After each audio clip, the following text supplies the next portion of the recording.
lè ṣe bí ẹrú. Ẹrú ò lè ṣe ọba, ọba ò lè ṣe bí ẹrú. Ọmọ Odùduwà Iléyá, Iléyá o. Iléyá. Ẹrú ò lè ṣe ọba, ọba ò lè ṣe bí ẹrú. Ọmọ Odùduwà Iléyá, Iléyá o, Iléyá. Àlépo nílé àwọn tó fún, aláṣọ nílé àwọn wàkísà. Ọmọ ẹlẹ́ran wọ́n jẹ egungun, ọmọ Odùduwà Iléyá. Àwa ló la àṣà, àwa ló ní iṣẹ́, àwa ló ní ìmọ̀, àwa ló lóye. Àṣẹ̀dá ló dá wa bẹ́ẹ̀, àdẹ̀dá ló ṣe wá bẹ́ẹ̀. Gbé àsíá rẹ̀ sókè kó mi àfẹ́lẹ́lẹ́, ọmọ Odùduwà Iléyá. Iléyá o. Ẹrú ò lè ṣe ọba, ọba ò lè ṣe bí ẹrú. Ọmọ Odùduwà Iléyá, Iléyá o, Iléyá. Ìdí tí a gbúdọ̀ fi lọ lélẹ́yìí o. Iléyá o, Òmìnira máa wá domi ìnira o. Iléyá o, Àwọn ìjòyè wá di pàṣẹ fáwọn ọmọ ọba. Iléyá o, Abẹ́rẹ́ orí adé bó ṣe wá ń sùn káàkiri.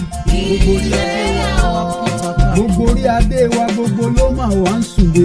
Iléyá o, Yorùbá jí lójú oorun ẹ dákun ẹ fìmọ̀ ṣọ̀kan. Iléyá o, Yorùbá ẹ jí lójú oorun ẹ dákun ẹ fìmọ̀ ṣọ̀kan. Iléyá o, Gbogbo ọmọ Oòduà ẹ jí lójú oorun ẹ dákun ẹ fìmọ̀ ṣọ̀kan. Iléyá o, Iléyá.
Ẹ jẹ́ kí a kọ orin orílẹ̀-èdè wa.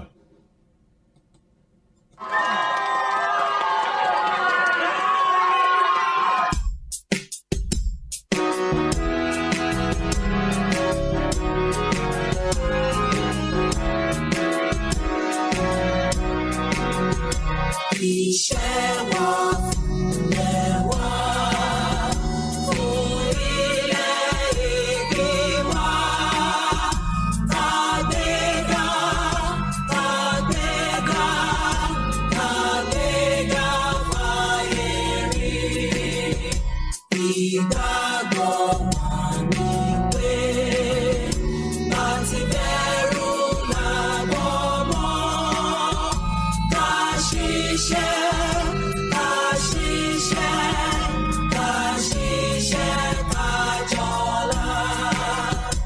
Ìṣọ̀kan àtòmìnira ni ẹ jẹ́ ká máa lépa. Tẹ̀síwájú fọ̀pọ̀ ire àtòhun tó dára. Ọmọ Òdàdìdé, bọ́ sípò ẹ̀tọ́ rẹ.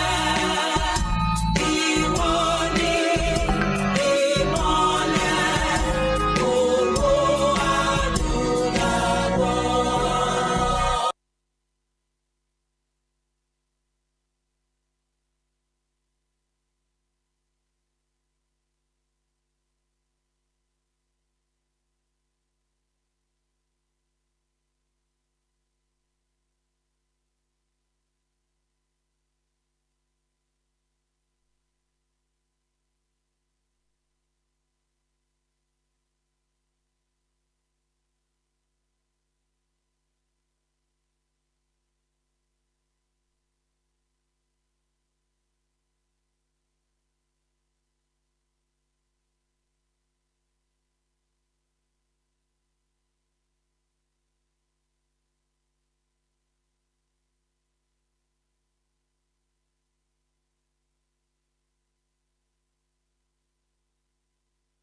báyìí. Hello, ṣé ń gbọ́ mi o?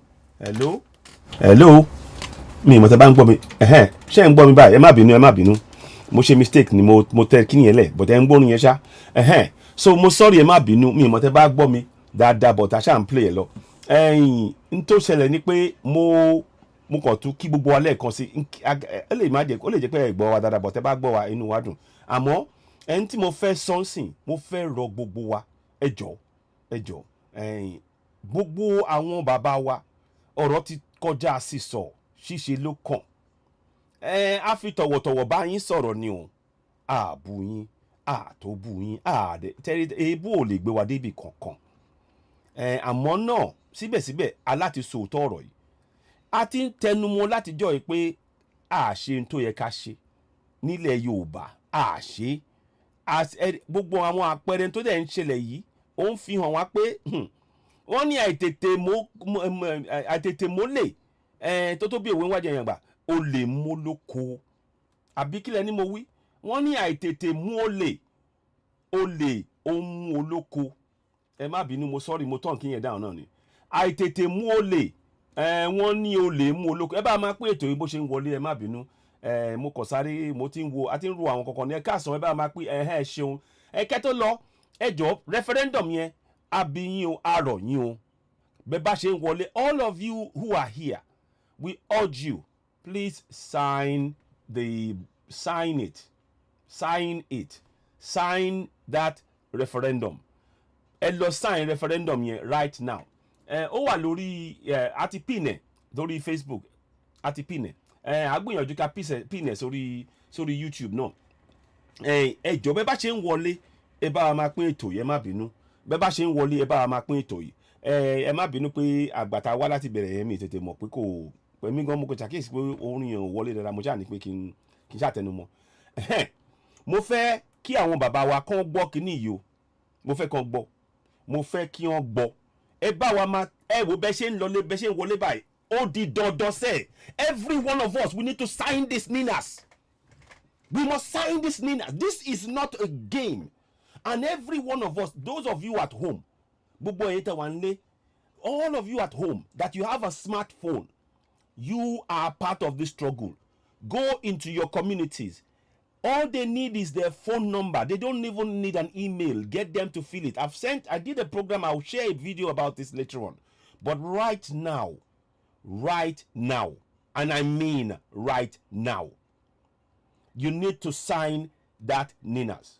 As a Middle Belt, as a Yoruba man, as a Biafran, your job, your task, your singular most important action for the whole of the South is that NINAS. So let me just make sure those of you, if you haven't, on one second please, let me just see if I can get that up.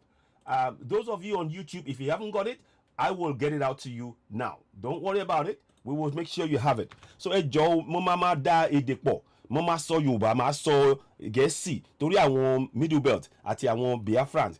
Ọ̀rọ̀ tá à ń sọ ó ṣe kókó, ẹ máa gbọ́ nǹkan kan. Mo ń fi kíní fídíò yìí, mo fẹ́ kí ẹ gbọ́ nǹkan tí àwọn Mùsùlùmí tó ń ṣe ní Afghanistan. N tó ń ṣe ń bẹ̀ yẹn náà máa gbé sílẹ̀ wa. Ó dẹ̀ máa ṣẹlẹ̀ tá a bá jí. What they are doing in Afghanistan right now, what the Islamic, whatever, Taliban are doing, they are following Sharia law, is what will happen to us. Taliban have taken over the whole of Afghanistan in just about a week. Yes. And the news, BBC is covering that news. Now, let me tell you something, guys, in case you don't know. Afghanistan, I will show you something. Let me do something first before I carry on. Because I don't want to, let me just type in NINAS. What I want you to do, those of you that haven't signed NINAS, and I'm putting this here because I want you to see the danger that we face. Collectively, we face a huge danger. And there's no point in trying to sugarcoat this. We need to state it exactly like it is. No more, no less. No more, no less. Now, just bear with me. Those of you who are on YouTube, you will see I'm going to be pinning the NINAS. And I want you to go and sign it. That's your number one job. Don't just sign it. You need to sign it, share it. If you are on ground and you have a smartphone, you are part of the struggle. You have to be careful when you're doing it. I want you to sign and share. So sign and share. So just let make sure, I want to make sure that you guys understand what needs to be done here. We are in a silent genocide. So let me just pin that one. Is that there? Let me pin that up. So you will see that now on those of you on YouTube. If you haven't signed the Ninas, now is the time. I will try and run through how to do it again with you briefly, if I can. In fact, I'll do it again live now. Let me do it live and I will play it again and you can watch it, do it later yourself. All you need to do is Ninas. For Ninas, it's please, I want you to go on this page. Go on Ninas. Let me see if you can see what I'm seeing. You go on Ninas and there is something called demand referendum now, which you see up there. Once you type Ninas in, let's do it again. Let me just type in NIN. I want you to know how simple this is. You can do this on your smartphone as well. As soon as you do it, the program recognizes. Sorry about this.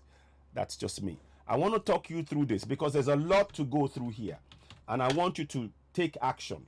This is not Citizen AY is not going to rescue the South. Mayegun is not going to rescue the South. Oduduwa cannot rescue the South alone. Biafrans cannot rescue the South alone. Middle Belt cannot. It is our combined effort that will do it. That is where you come in.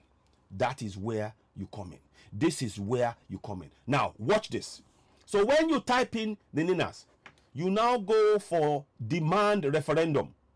That is the first thing you must do. Everybody, Middle Belt, Yoruba Nation, Biafra, everybody. This struggle is not about dividing ourselves. This struggle is about uniting ourselves. And I need you that are watching me, you in Bayelsa, you in Maiduguri, you in Osun State, all of you to listen carefully. On your smartphone, once you type in this, Ninas, it will come up with this. You go to the place called Demand Referendum. Are you all following me? Please let me know if you're following me. We need more people to continue to share this broadcast. It's very important. Now listen, once you get to that point, share. I urge you to please share, and share. Now, what I want you to do is once you get to the demand referendum, click on it. When you click on it, it will take you to the page for the demand referendum and it will give you this. This is what you will see, demand referendum. And it says here, 1999 constitution is a fraud with a big cross. Please, when you go and look for, when you're signing this, look out, make sure that in the search engine, it's got HTTPS, as you can see here. It's got HTTPS. If it doesn't have HTTPS, it is a fraud. That's the one. Make sure you go there and click on it and save it down on your phone. Save it down. Save it down. Very important. Please share this broadcast. Now, what you now do is once you've got to the demand referendum, don't forget I said demand referendum and it tells you. So you see it up there, demand referendum. And then it will take you to the page for demand referendum. On there you will see the full meaning of NINAS. It says Nigerian Indigenous Nationalities Alliance for Self-Determination. Let me read that again to you. NINAS, it means Nigerian Indigenous Nationalities Alliance. Nigeria's Indigenous Nationalities Alliance for Self-Determination. So you know you're in the right place. And it's got the sign there. You can see the Sharia territory. This is the Sharia territory.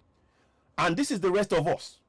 And the Sharia territory is trying to impose Islamic rule on us all. Very important you understand that. The Sharia territory, which is the north, they are trying to impose Islamic law on us. Very much like the Taliban have just done.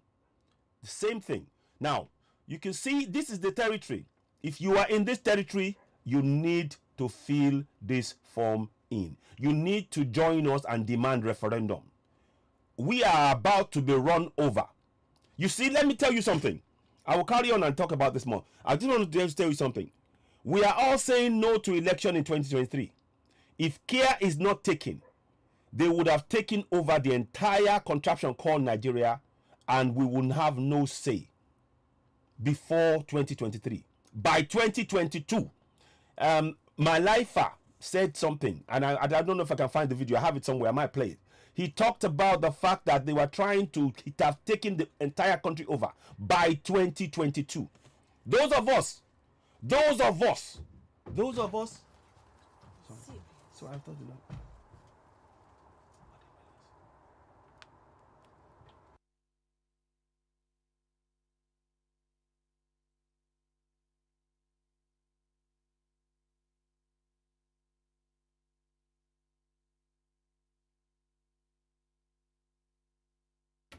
yeah, hello, sorry about that. Yes, sorry, I just had to attend to something. So those of us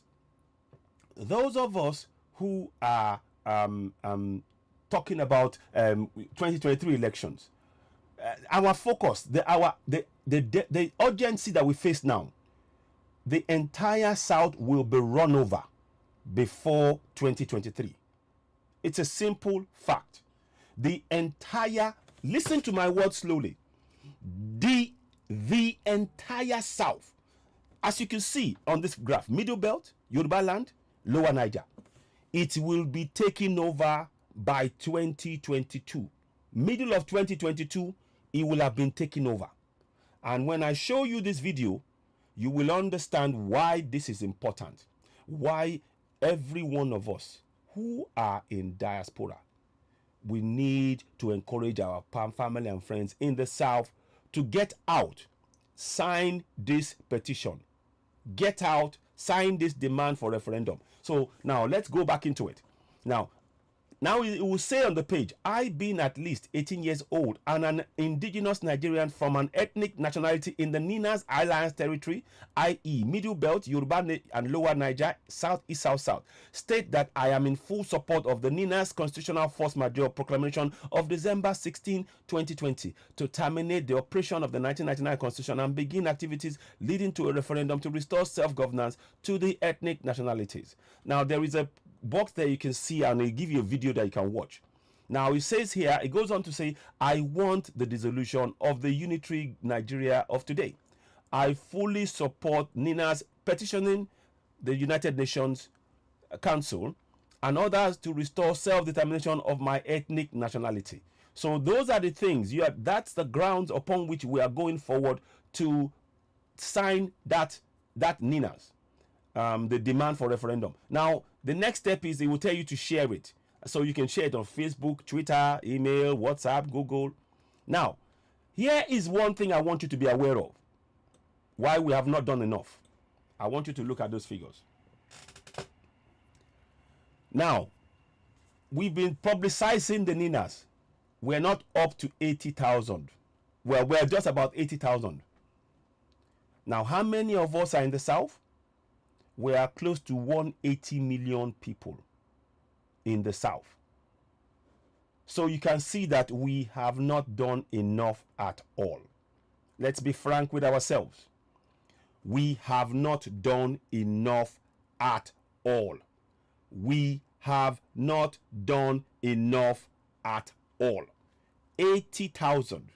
And the population of the Middle Belt, Yoruba Nation and Lower Niger is close to between 170 to 180 million. Don't listen to the lie that they're telling you that in the north, in that area in the north, that's Sharia territory, that they are up to 180 million. It's a lie.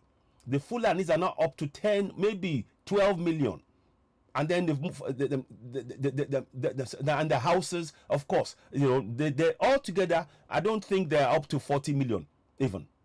If that 40 million will be maximum, because don't forget that is a desert area. That area is a desert area. So this idea that there is more people in the population in the desert area is a lie. So now the reason I'm pointing this out, keep going back. I'm going to go back again. Look at this now. There's only 80,000. We haven't done enough collectively. Biafrans, Middle Belt, Yoruba, we haven't done enough. I take the blame as well. We've been trying to unite and do. We haven't done enough. Collectively, we have not. However way you break this down, we have not done enough. We have not done enough. To have only 80,000 with the amount of discussions about the force majeure, about the need for us to have to demand for a referendum. You see, if we don't take this action, those who we are trying to get to come in, they're not going to take us serious. It is as simple as that. Tá bá ṣe kíní, àwọn tó ta tó pé bóyá wọ́n wá ràn wá lọ́wọ́, wọ́n ní wá. They will just say you're not serious. 80,000. And we've been talking about this since December. Look at the time now. We are in August. It's going to be September. If we are serious about this, quite apart from who wants to be the leader or not, this is the most important thing that all of us at home and abroad must do. This is the most important thing. We need to have this figure going to 1 million by the close of play today. That is how serious it is. We need to have this figure go to 1 million across the whole of the Middle Belt, the whole of the Southwest, and the whole of the Southeast by close of play today. That means that people on ground need to follow what I am saying right now on here. Listen to this broadcast, this particular section, and get their phones out. The beauty is that with your smartphone, you can register other people, because they will, all they need is their phone number, and I will show you how we do it. Now let's go into it. Now, so keep in mind, there's only 80,000. There's only 80,000. We need to be target, no joke. If we're serious about stopping this genocide, we need that figure to, by close of play today, to be 1 million. I don't see it. It says 97% of action taken so far of our new goal, 80,000. We need to be 1 million. We need to be 1 million. And this is Shetonji Asogba, I'm trying to mix it. Ẹjọ́ n tó ń ṣẹlẹ̀ ńsìn mo láti máa sọ lédè Yorùbá àti Gẹ̀ẹ́sì torí ṣẹ́rí gbogbo àwátàwá kìíní kò sí àdáṣe ń bẹ̀, a lè dáṣe kìíní. A nílò àwọn Ìgbò láti darapọ̀ mọ́ àwọn Ìgbò àtàwọn Middle Belt, gbogbo alápapọ̀ ká bẹ̀rẹ̀ sí ṣe kìíní. Ṣẹ́rí nínú àsìyẹn àwọn tó bá ti ní fóònù nílé, àwọn tó bá ti ní smartphone, kí ló ń pè smartphone, ẹ jẹ́ kí n gbé tèmi jáde ń bọ̀. Tẹ́ bá ti nírú fóònù báyìí lọ́wọ́, mi mọ̀ tẹ́ bá lè rí fóònù mi, kò ní jẹ́ kí n ṣó tẹ́ bá ti rí fóònù báyìí lọ́wọ́, tẹ́ bá ti nírú eléyìí lọ́wọ́, ẹ gbé jáde.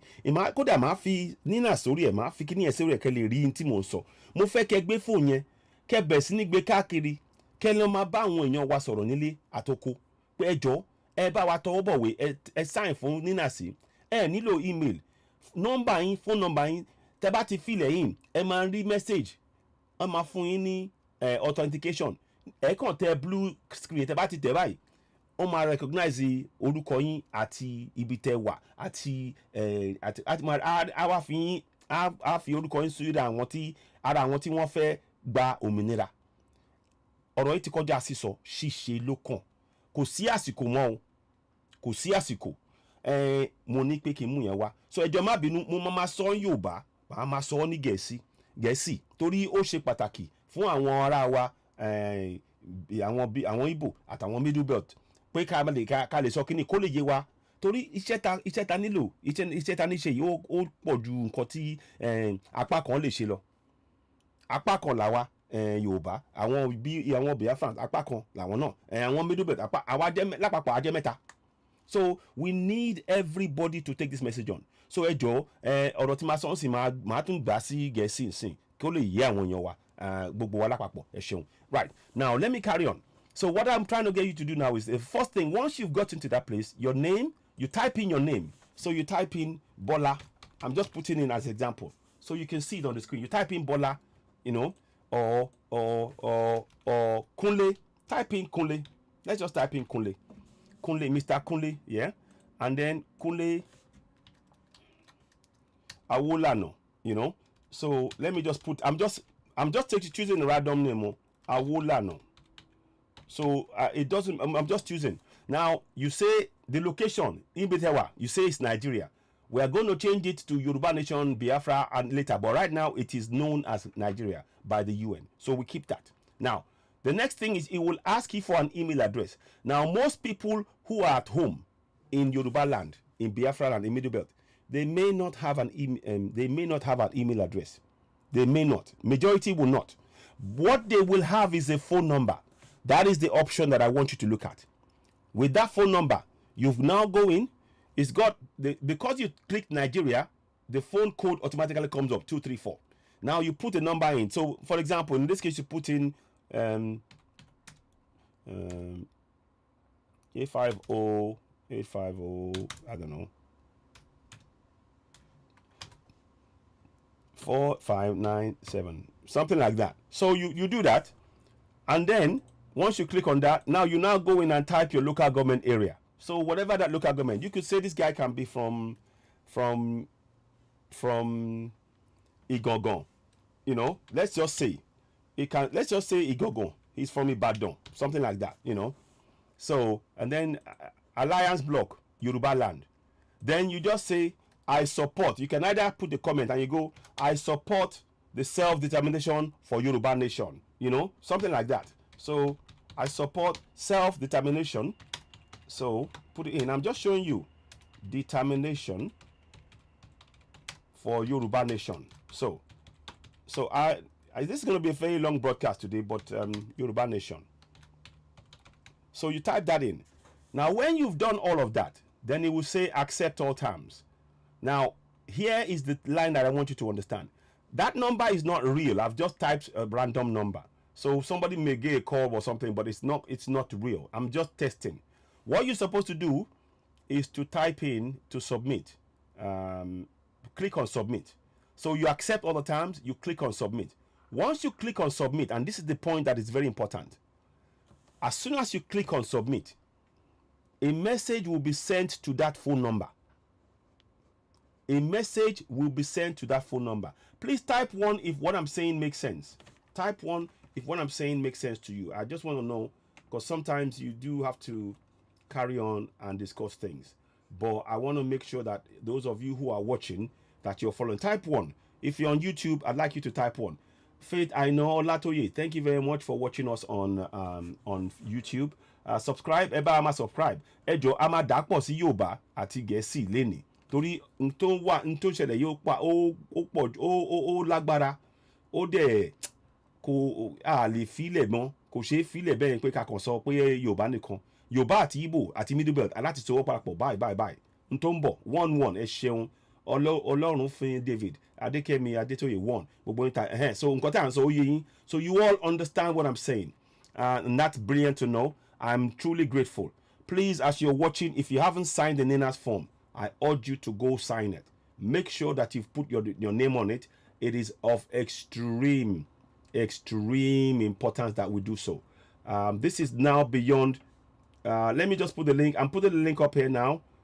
So let me just, those of you on Citizen AY, so I'm putting it up now. So those of you on Citizen AY, the link is there. So it's pinned up there now. Let me go on Oduduwa. Let me see. Oduduwa at New Ashewa. So I want to make sure that you all have that website. The website is pinned. Faith, I know a lot of you. The website is pinned on YouTube right now. It's pinned on the YouTube. You can see if you go onto the comment section, it's pinned at the very top. So you will see the message where it talks about where you can fill it in and all of that. So it is very important that I urge you all to go ahead and take the necessary steps and fill that in. If you haven't done so, my Biafran brothers, Biafra Today, we are also streaming this live on Biafra Today, and it's being streamed live on Oduduwa group. And there's over 35,000 of you there. That is why, and for you on Oduduwa group, it is of immense importance that you actually take, if you haven't filled it in, 35,000 of us. Imagine if 35,000, we should see, on top of that 80,000, there should be 35,000 people today in the next hour. that makes that number go from 80,000 to 135,000 thereabouts. That should happen. I don't. It's not a threat, but if we are serious about taking, going away from this contraption, that's the steps the kind of steps we must take. So I'm pinning. You will see this. I'm pinning that on Biafra now as well. Biafra, the Biafra today is all being pinned there as well. And those of you who are watching on Ayo Gudemo, my own page as well, please, I urge you all to do the same thing. I'm going to pin that on there as well. So if you're watching on Ayo Gudemo, please also like and love that page as well, because we're trying to grow it as well. There's a lot of work that needs to be done, and we need to have those various platforms in place so we can take the action we need to take. But so far, what I want you all to just focus on right now is the NINAs. The most important documentation for all of us right now is the NINAs. So I'm going to be pinning it on all the platforms because it is important. Now, it's not about talking anymore. It's really not about talking. We haven't got the time for talking. Now it is action. Now we need concrete and plain to see, simple, clear action that we need to take. Now, so going back to what I was saying, once you fill that in, and this could be in the Biafra, you will put in your local area. So, the islands belong, you will be in Biafra, it will be Lower Niger. So if you're middle belt, it will be middle belt. Now when you click on submit, this is what you will see on the screen. I'm just trying to check this as we go along. Let me just go and check this as we go along. Where is it? 1 second, please. I'm just trying to make sure I've got this right. So once you get on here, you should be able to see something called submit. Once you click on submit, now, is that, I want to make sure that you're seeing what I'm seeing. Can you see what I'm saying? Let me move that up. 1 second, please. I want to make sure you're seeing. Now, yeah. So now I will click on submit. This screen here. Once I click on submit, this is what will happen. So it says 80. That's a valid number. So let me add one more number because I think it's probably asking me for. I'm just going to try and submit. So you don't necessarily have to have an email address. You don't necessarily have to have that. So I don't want to put that up.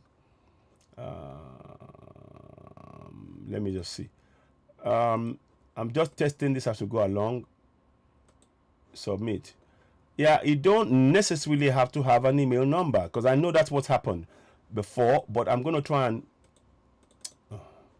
I did it before without an email, and sometimes this does happen, but you need to continue to work with it. Once you click on submit, but to make things easier, let me just put an email. So I'll just put this one here, admin@citizenry.org. Just put that there. But I want to re-emphasize the idea is not the email. And what you could also do is, those of you who have the phone, you could put your email and allow the person to put their phone number, because the message will go to both sides. In that case, the person needs to click on the number that comes up, the link that comes up on their phone. That way they get registered. When you get the message, because you know that you're helping them, you just delete that email. So this is what you would need to do. So, come on, let me just get this right. 84607. Let me just check something. 1 second, please. I'm just trying to check the numbers and the. 1 second. I'm just going to try and do something. Give me a minute. Okay, where is it? Sorry, just give me a minute, please. I'm just going to test the number to make sure I've got everything in there. So, 1 minute. Let me just check something. So, there's a lot of that I will be going through, but these are the kind of things that we're trying to address.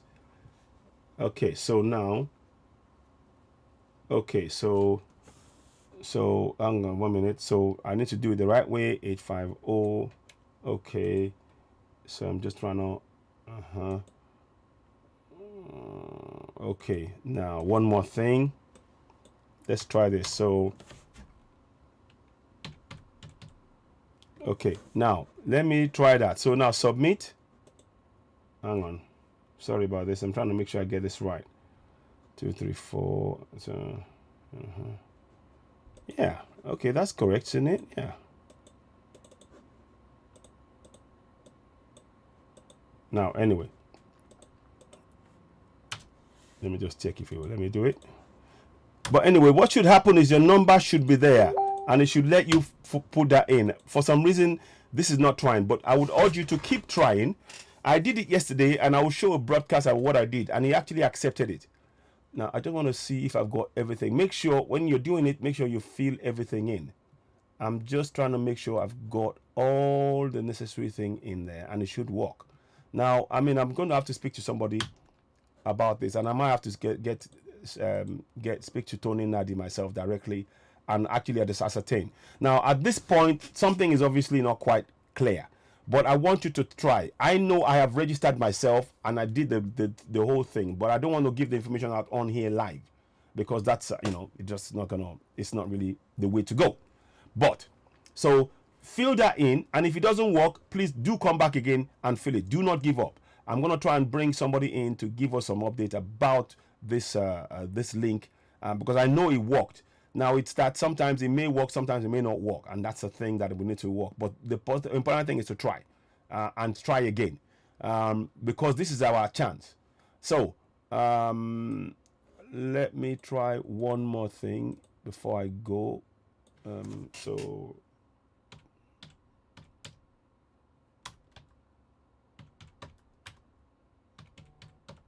Okay, now let's try again.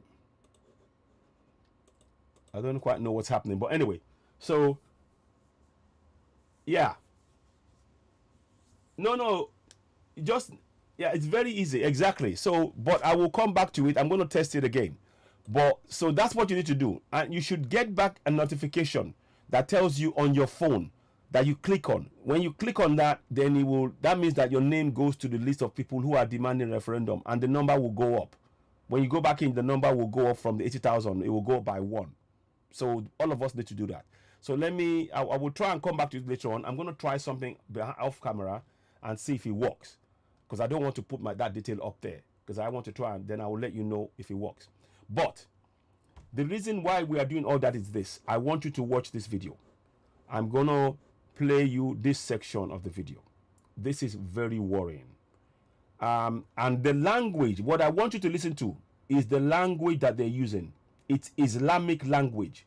And you will notice there's a strong similarity between what the language they're using, the Taliban are using, and the ISWAP and Boko Haram, and indeed some of our government people, the so-called government. The government are working with the terrorists. That's what I'm trying to get at. Listen to this. Meaningfully on power. And as sorry. And now a strategic disaster. It has left the people of Afghanistan with very little to show for the last 20 years. I'm sorry, your sound is dropping in and out. I'm sorry to interrupt you. Let me just pick up, though, to say, Liam Fox, let me just pick up to say that if we are hearing it now about international negotiations, the international community presumably has to deal with the Taliban. Well, we went to Afghanistan because the Taliban government at the time welcomed the terrorists who caused the 9/11 attacks. This is a democratic government being replaced and overthrown by a military body that contains a large number of people who are regarded by the international community as terrorists. There have been talks going on in Doha, in Qatar, between the United States and the Taliban. We don't know what the status of those is, but it's very clear that the people of Afghanistan may once again. So his line is breaking up. Let me forward it a bit. At the Brookings Institute. Fight in a losing cause. 1 minute. Give me a minute. Back to do what. What do you mean? What is actually likely to happen? It means that the city and the power. Now, Pause. That is the voice of the Taliban spokesman that you're watching. His name is Sohail Shaheen. He's the voice of the Taliban spokesman. Now, they have run over, Taliban has run over the entire Afghanistan in just about 6 or 7 days. The only reason why that has happened is because the government have no weapons. And those who have no weapons, rather than fight, they gave up. They just say, come in, take the land, take the place. We now, we will follow what you say. And that is the danger of what we face in the south. That is why the Fulanis, having all the military control, all of the official military places, is all Fulani. That's the danger we now have in the south. There is no way for us to protect ourselves. That is the similarity. Now the spokesman of Taliban is speaking because they've now encircled the entire Kabul. It's been encircled. That is the same thing we face. That is the similar thing that we face. And the voice you're hearing, let me see if I can go back a little bit. I want you to hear him from the beginning. No, let me play again. Lives are safe. There will be no way. Hang on. Where the Afghan government is even in the position to talk. There's a delegation heading, as you say, to Doha at the moment, led by Dr. Abdullah. He was, as you'll probably remember, part of the power-sharing government with Ashraf Ghani. So he's been leading that delegation for some time, trying to negotiate with the Taliban. This broadcast, obviously, I'm replaying to you what was played earlier on BBC. But for us, it is very important. I want you to listen closely to the language of the of the Taliban. Listen to the language of the Taliban, and you will see there's a strong similarity between the language of the Taliban and the Boko Haram and ISWAP and some members of the Fulani government. There is this similar language. That is the thing that I'm talking about. Okay, here we go.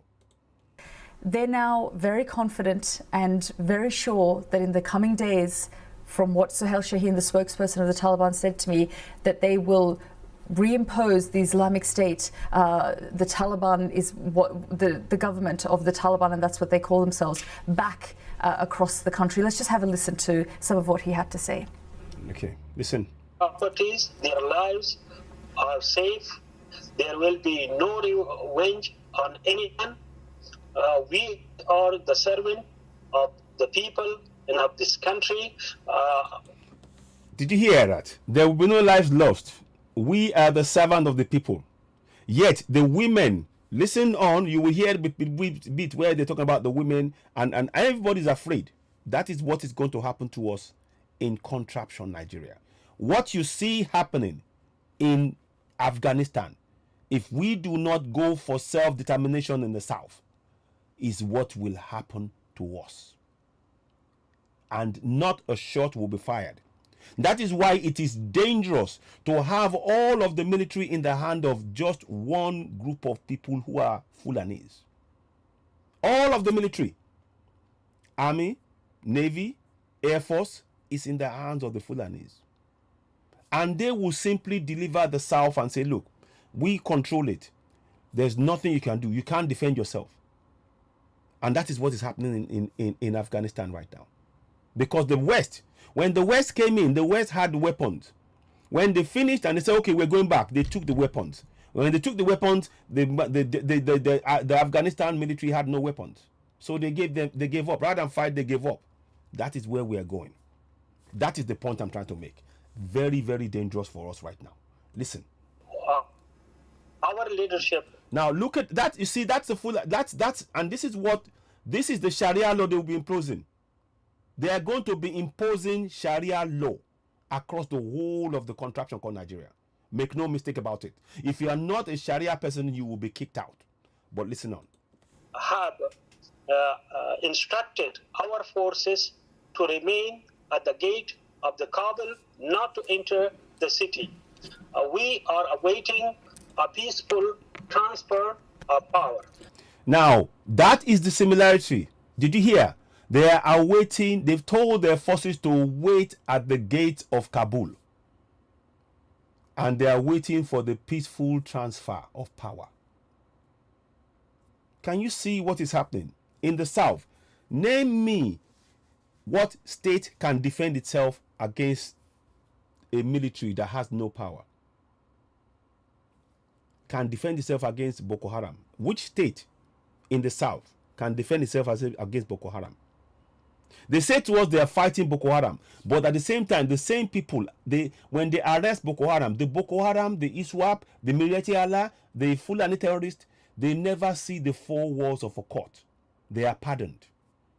This is the look. This is not about fighting or shouting. It is the reality that we face.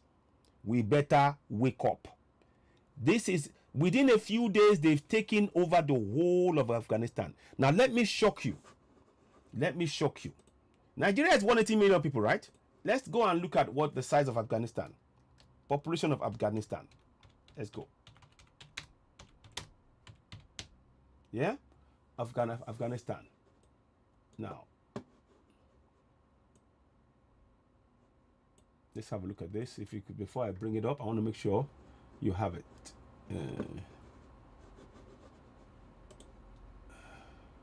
No, not by religion. I just want to just give it. Yeah. That is the population of Afghanistan. The population of Afghanistan is 38 million. That's correct. The population of Afghanistan is 38 million. Can you see that? Now, let me go and give you the population of Yoruba land, Biafra, and Middle Belt.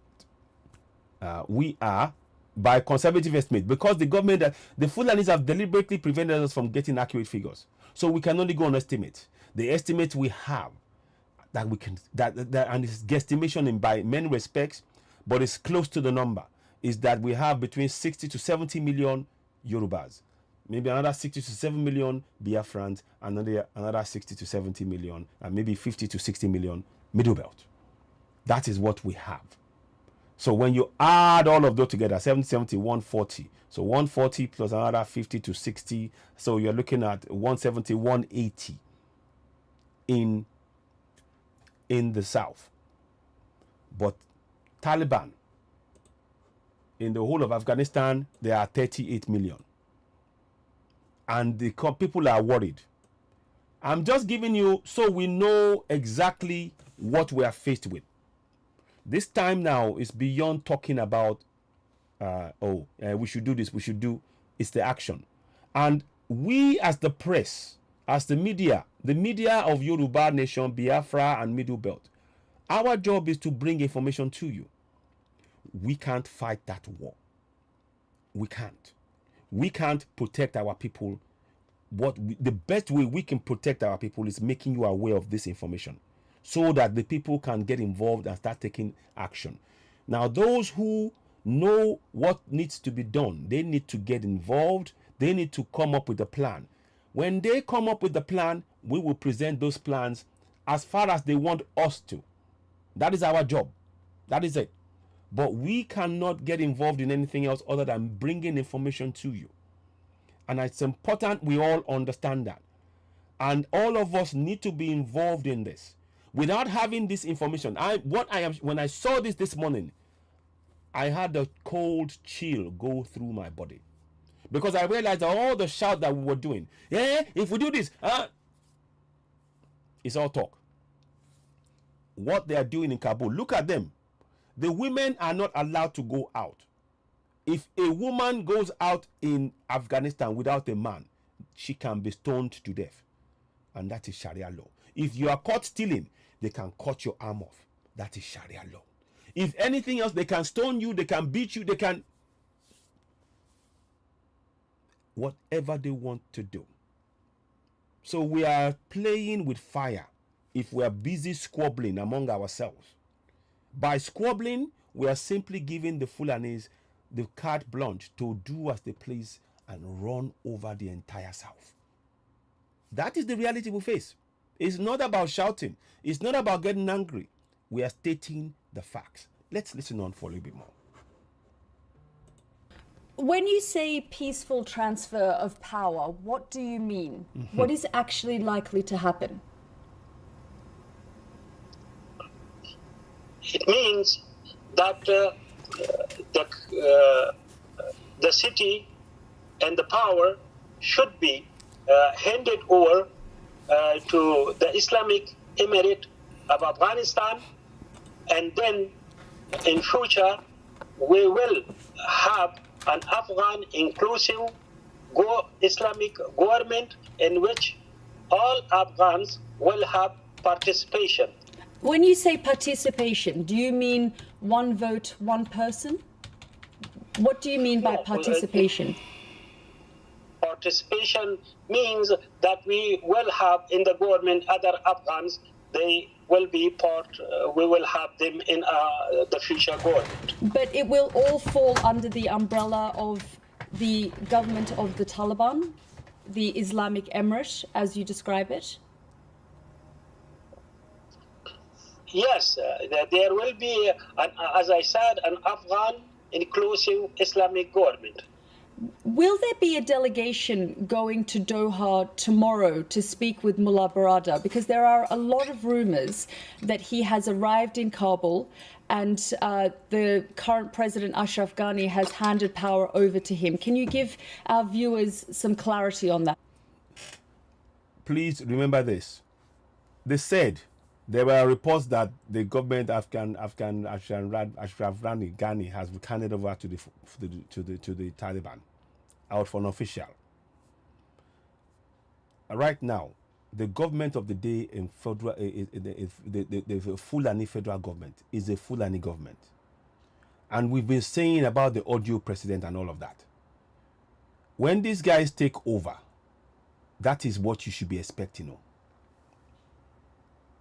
The government of the day, having ensured that the Fulani terrorists, the ISWAPs, the Boko Haram have got enough weapons, they will simply hand over to them. That's what's coming. In one shot, that is what is coming.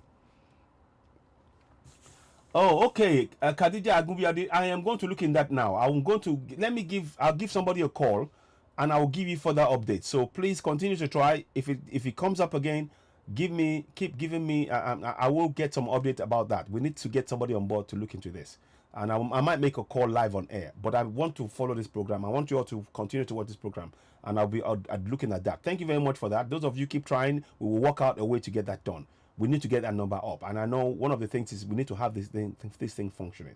I'm going to try and see if I can get in touch with Tony Nadi directly myself and see if that's possible to actually have him discuss. But watch this for us for a bit, and we'll talk about this. This is really, really important. The point they made there about the government handing over power, that is what's going to happen. That is what is coming. If we do not put a stop to it in the south. Now, where the Fulanis can do that in the north, the houses can do that in the north. We haven't got a problem with them. But if we allow that in the south, it means that you cannot practice your Christian religion.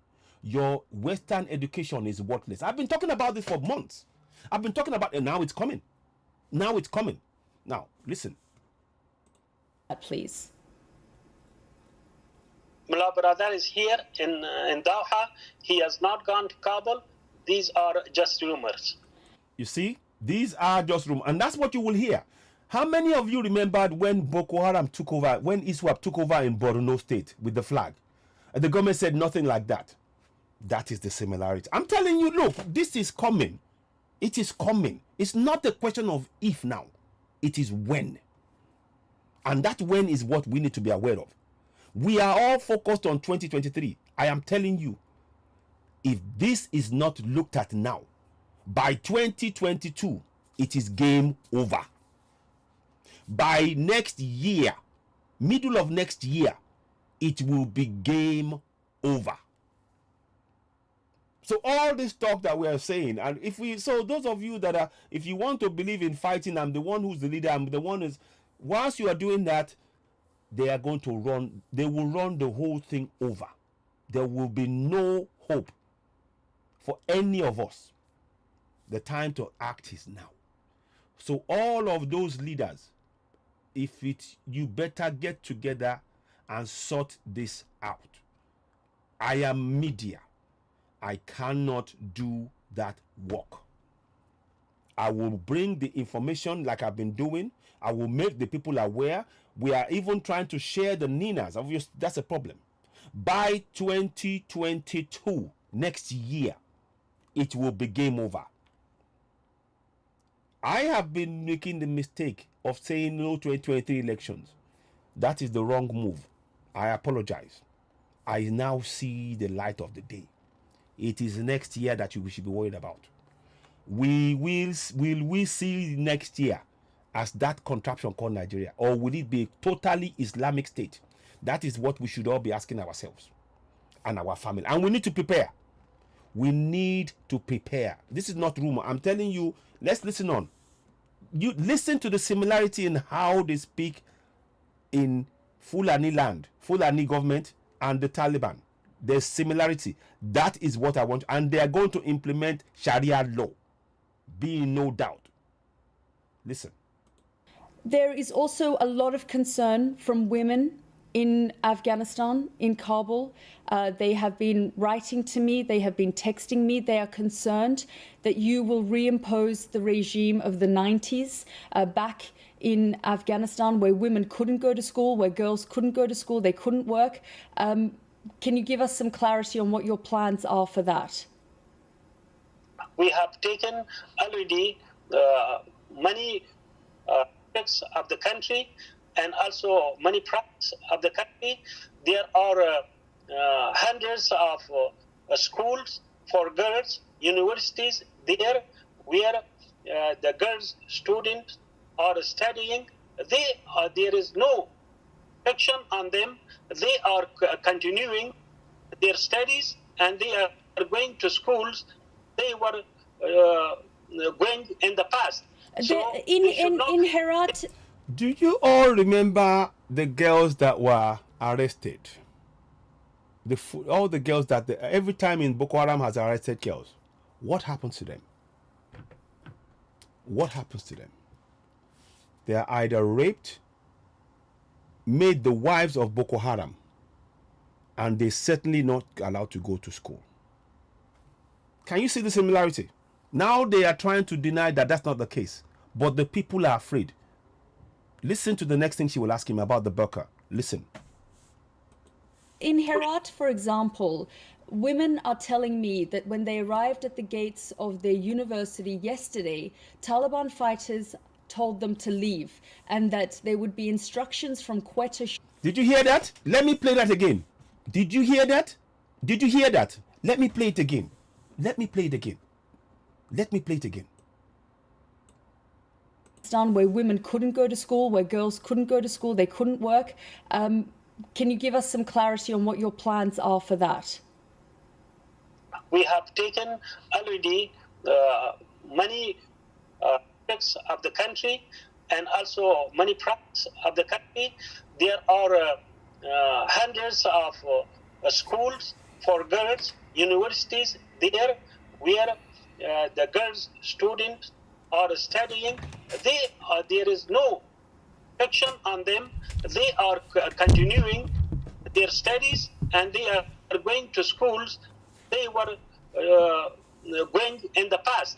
So in Herat, for example, women are telling me that when they arrived at the gates of their university yesterday, Taliban fighters told them to leave and that there would be instructions from Quetta Shura about whether they could attend university or not. Did you hear that? They were told to leave. The man that is telling them they can go to school, the girls were told to leave their university. That is what is coming on. It's not me saying it. And that is the country practicing Islamic rule. It's Sharia law. It's not me saying it. It's not, you didn't hear me. You heard it. This is Afghanistan. Afghanistan is a perfect live test case of what is coming in Contraption Nigeria. And please, all of us that are talking about 2023, please forget it. It is next year we need to worry about. The coming 5 to 6 months. The steps they are taking, they are paying Look, they're abducting people. Gumi is ensuring that the government, the so-called Fulani government, pay the terrorists lots of money. Those money they will use to buy weapons and attack every state in the south. Where's the protection? The military are nowhere. The military that we have, they are all Fulani, and they are in the south. The southern military men that we have, they are being sent to the north, and they are being picked off one by one. This is what is happening. No? This is what is happening. And we need to look. It's not about fighting or pointing a finger at this person hasn't done. All of us. The time is now. If we don't act now, we won't have Yoruba land. I don't want to state that, but that's the fact. If we don't act now, there will be no Biafra.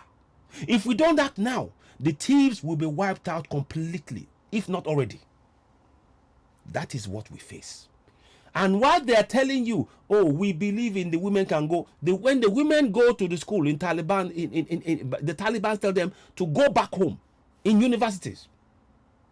That is the reality we face. Western education will not be allowed in Islamic contraption called Nigeria, whatever name they're going to call it. So you see, I am stating the facts. This is not about arguing anybody. This is not about calling anybody else. You see, this is beyond this person. The more we do that, the more they are going to eat in. If it's not already too late. 2022, mark my words. 2022, if we do not act collectively, it's game over. We will not have a homeland. Either Biafra, either Yoruba, either Middle Belt thief people and others, either Niger Delta, we will not have a homeland. The Fulanis will overrun everything. So keep watching. Let's play a bit more. That is what the fighters on the ground are telling the women of Herat. No, what I'm telling is the policy. The policy is that women can have access to education and to work, and of course they will observe the hijab. That's it. When you say the hijab, do you mean a headscarf on their head or a burqa covering their face? No, burqa is not the only hijab. There are many types of hijab. So can you see? They asked him a question about the hijab and burqa. He said, oh, burqa, the hijab is not the only hijab. There are many types. So already, you in the south, this is what, look, this is what is coming. This is what is coming. It's not a question of, this is a perfect case. If you like, go to the church and pray till the cows come home. If you like, go to the mosque and pray that it will not happen. 2022, you will see it with your own eyes. It is not rumor. This is happening live. And you know what is really sad? The West helped in this. They took away their weapons, thus preventing Afghanistan government from protecting themselves. So the government, rather than waste their lives, okay, we give ourselves up. So they let the Taliban come in. That is what is going to happen to us. I'm asking you again, look at all of the military equipment and the military people who are military in the south. They are largely Fulanis. They are preparing the ground to take everything over, just like the Taliban have done. Are you following? Strong similarity. Strong similarity. Let's listen on. One of them you already mentioned. Sohail Shaheen talking to Yalda just a short time ago. And Yalda, thinking of people in Kabul, and I know you're doing that, and you've been in touch with people night and day. Many are now, must be terrified because they're facing either an Islamic emirate or bloody violence. Right. Did you hear that? Islamic emirate. Islamic emirate.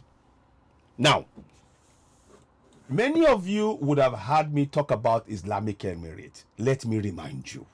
Let me remind you. Look, when I'm saying this, I'm not saying it from a position of happiness. It is like we've been saying, and people keep thinking we're talking nonsense. This is a live case. Islamic State is what you're looking at. Now let's go and look at this thing. I want to bring this up. Where did I put it again? I'm coming. I'll just get it to you quickly if I can. I just need to find that information for you. Sticky.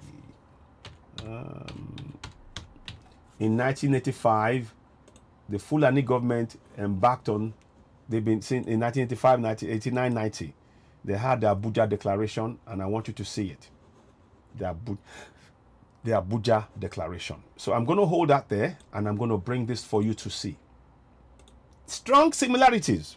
Strong, very strong similarities. That's what's coming. Forget 2023. Next year, 2022. That is what you do focus on. Now, let's go. Abuja Declaration. Let me just type that up so you see it. 1989. Yeah. Now, let's go into here.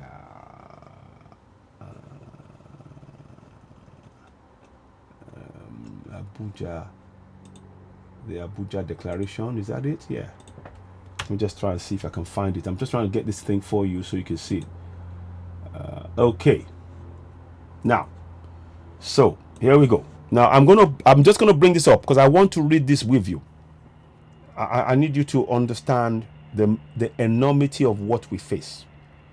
What we face is something that is so scary right now. We've been saying it. It says here they had an alternative declaration in 1990. Firstly, in 1989, they said Muslims should unite through Africa. Various educational establishments should conform to Muslim ideas of education, and women should be attended to. Listen to those words. Women should be attended to. The education of women should be attended to. The teaching of Arabic should be encouraged. Muslims should support economic relations, economic ideas worldwide. Africa had been deprived of the right to be governed under Sharia law, and they should strengthen their struggle to reinstate it. Let me put that up. Listen to that. I want you to just listen. I'm going to read all of that again. I want you to listen to all of that. This is a plan that Babangida was involved in. Apparently, they gave $20 billion or something like that to be part of the Islamic States of Organization, ISO. And this is now what we are paying for. So, what is happening in Taliban and under the Taliban now, and in Afghanistan is what we are coming. By 2022. That is what we will face if we don't take the action we need to take. I'm not interested in anybody's fighting or discussing this or discuss. I'm not interested. I'm giving you information that all of us need to sit up and wake up. Listen to this. The Abuja Declaration. The declaration was to the effect that Muslims should unite throughout Africa. The curricula at various educational establishments should conform to Muslim ideas. The education of women should be attended to. Now, what does that mean? It's a clever use of words. Should be attended to. Now, you've seen the example of what that would mean. Women won't be allowed to go to universities. Now, listen to this. The teaching of Arabic should be encouraged. So now, we'll be replacing the English language, the French language with Islamic language. Now, and it will be top language. Now, it says, Muslims should support economic relations with Islamic areas worldwide. So, not only are they going to impose on us, they are going to be in contact with this Taliban government. That's what it means. This is the reality we face. This is the reality that we face. Now, it noted that Muslims in Africa have been deprived of the right to be governed under Sharia law, and they should strengthen their struggle to reinstate it. Can you see what is going on? Do you still believe in Contraption One Nigeria? Are you still a One Nigeria person? Whilst you are talking about One Nigeria, this is their plan. This is the real plan. They want to make sure they take over your land in the south, and you're forced to be part of Sharia law. or Sharia law will be used on you. And you've seen the example already of what Sharia law looks like in Afghanistan. That's what's happening. This is what will happen. Afghanistan will be small fry when they start with us in the south if we don't sit up. If we don't sit up. It's just, you know, thank you very much. Akaribu, Olukemi, Ruth, I appreciate you. This is what we need to do. Each and every one of us, we have to become, this is no longer a job for Citizen AY or Amaba, or Lady Best, Akede Yoba, or Amoteku, or Alagba Akogun, or Erelu. This is a job for each and every one of us. Get that form, get that Ninas, get signing now. Sharp, sharp. In every state, and let's support those. We in the movement, we're trying to organize. We're getting our members to encourage others to go and sign. The market women need to be involved in all of this. We need our market women to be involved. Every organization now, be in touch with our market women so that they can and show them. So those who can get to the market women, show them the Ninas, show them how to feel it, because the women, they can get this message out. This is not about anybody in a room sitting down anymore and trying to. This is gone beyond that now. What we are faced with is impending doom. Impending doom in the south. Now let's see. You see, the Islamic organization in Africa, the Islam in Africa organization was formally established in July 1991 and also in Abuja, and it has set objectives. Now let us go into back. I want to look at the next part of it. The Alternative Declaration in 1990. Listen very, very well. Listen very well. Now, in 1990, another declaration was promulgated. You see, they like that word promulgated.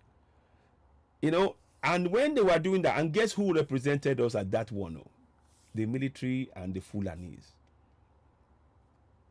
They are taking an entire nation into an Islamic organization, and we are known to be a secular nation.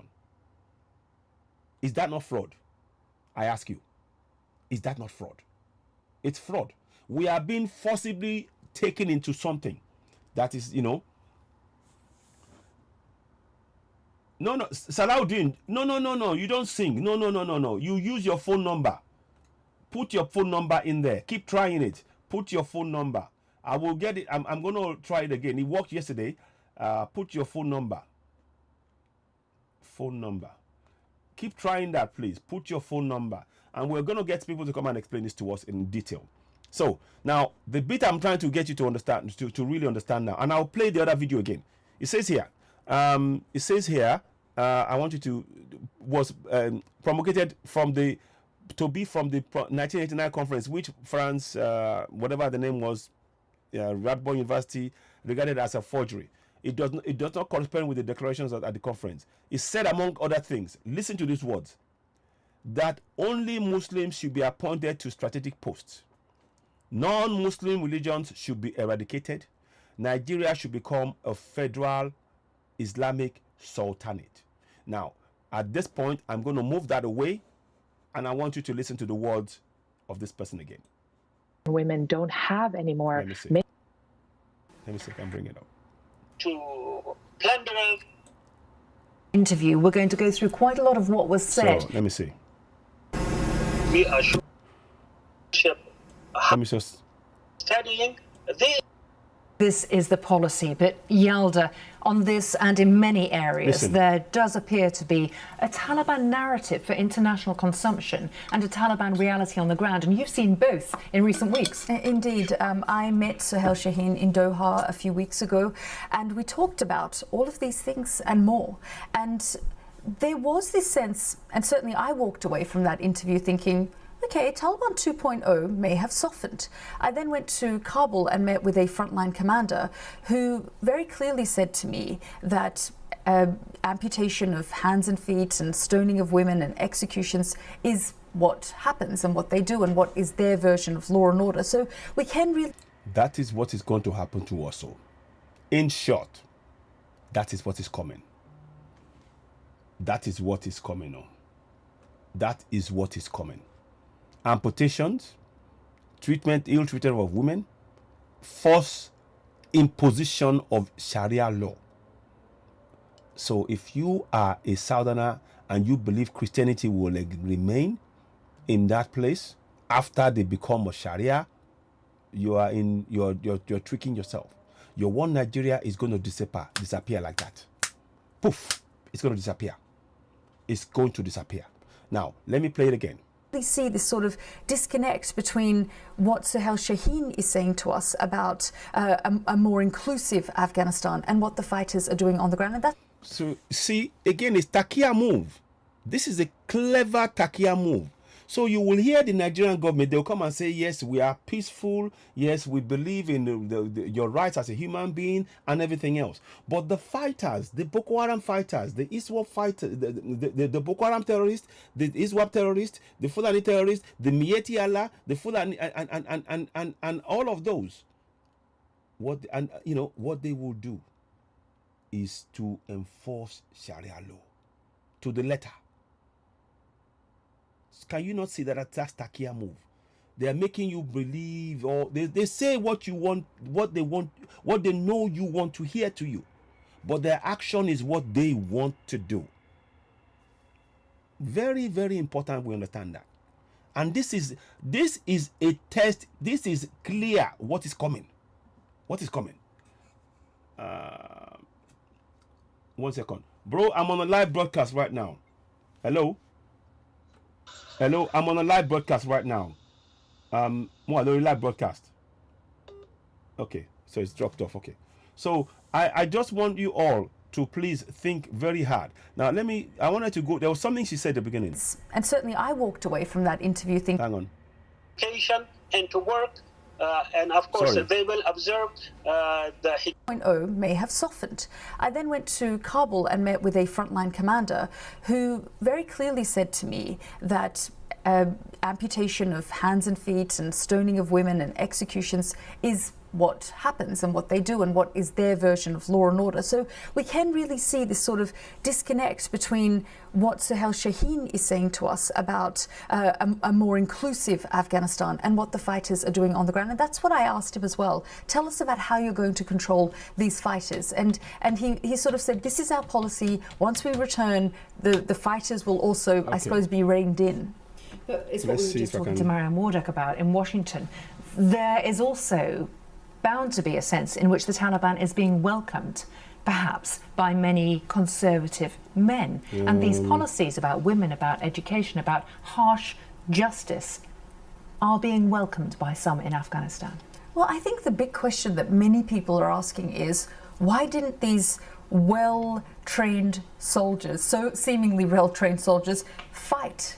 Why did they walk away? Why were provinces just handed over to the Taliban? These are big questions, and I think the nation will do a lot of soul searching, as will the...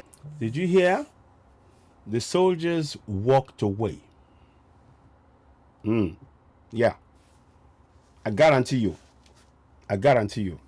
that's what's going to happen. But don't think 2023, next year. Soldiers walked away. What soldier would stand there when he hasn't got any weapons? They haven't got any weapons. That's the reality.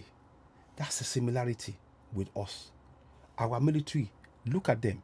When the Fulanis are going out to go and kill, they have weapons. But when the people who are trying to protect Southerners, what happens to them? They get ambushed. They get killed by terrorists who have got more firepower. And it's our government, so-called Fulani government, that's funding the terrorists. Can you see the similarity? Can you see? I hope you can.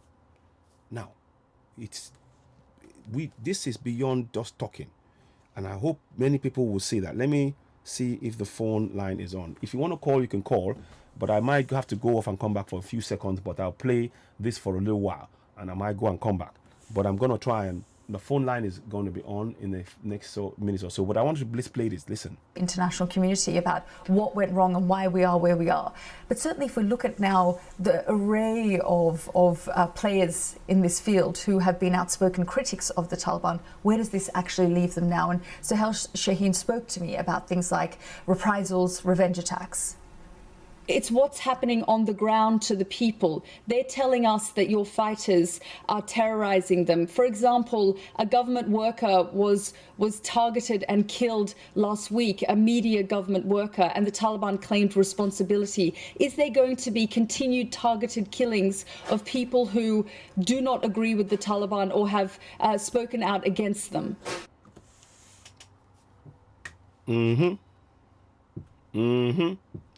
You that are talking about one Nigeria, you see what's going to happen?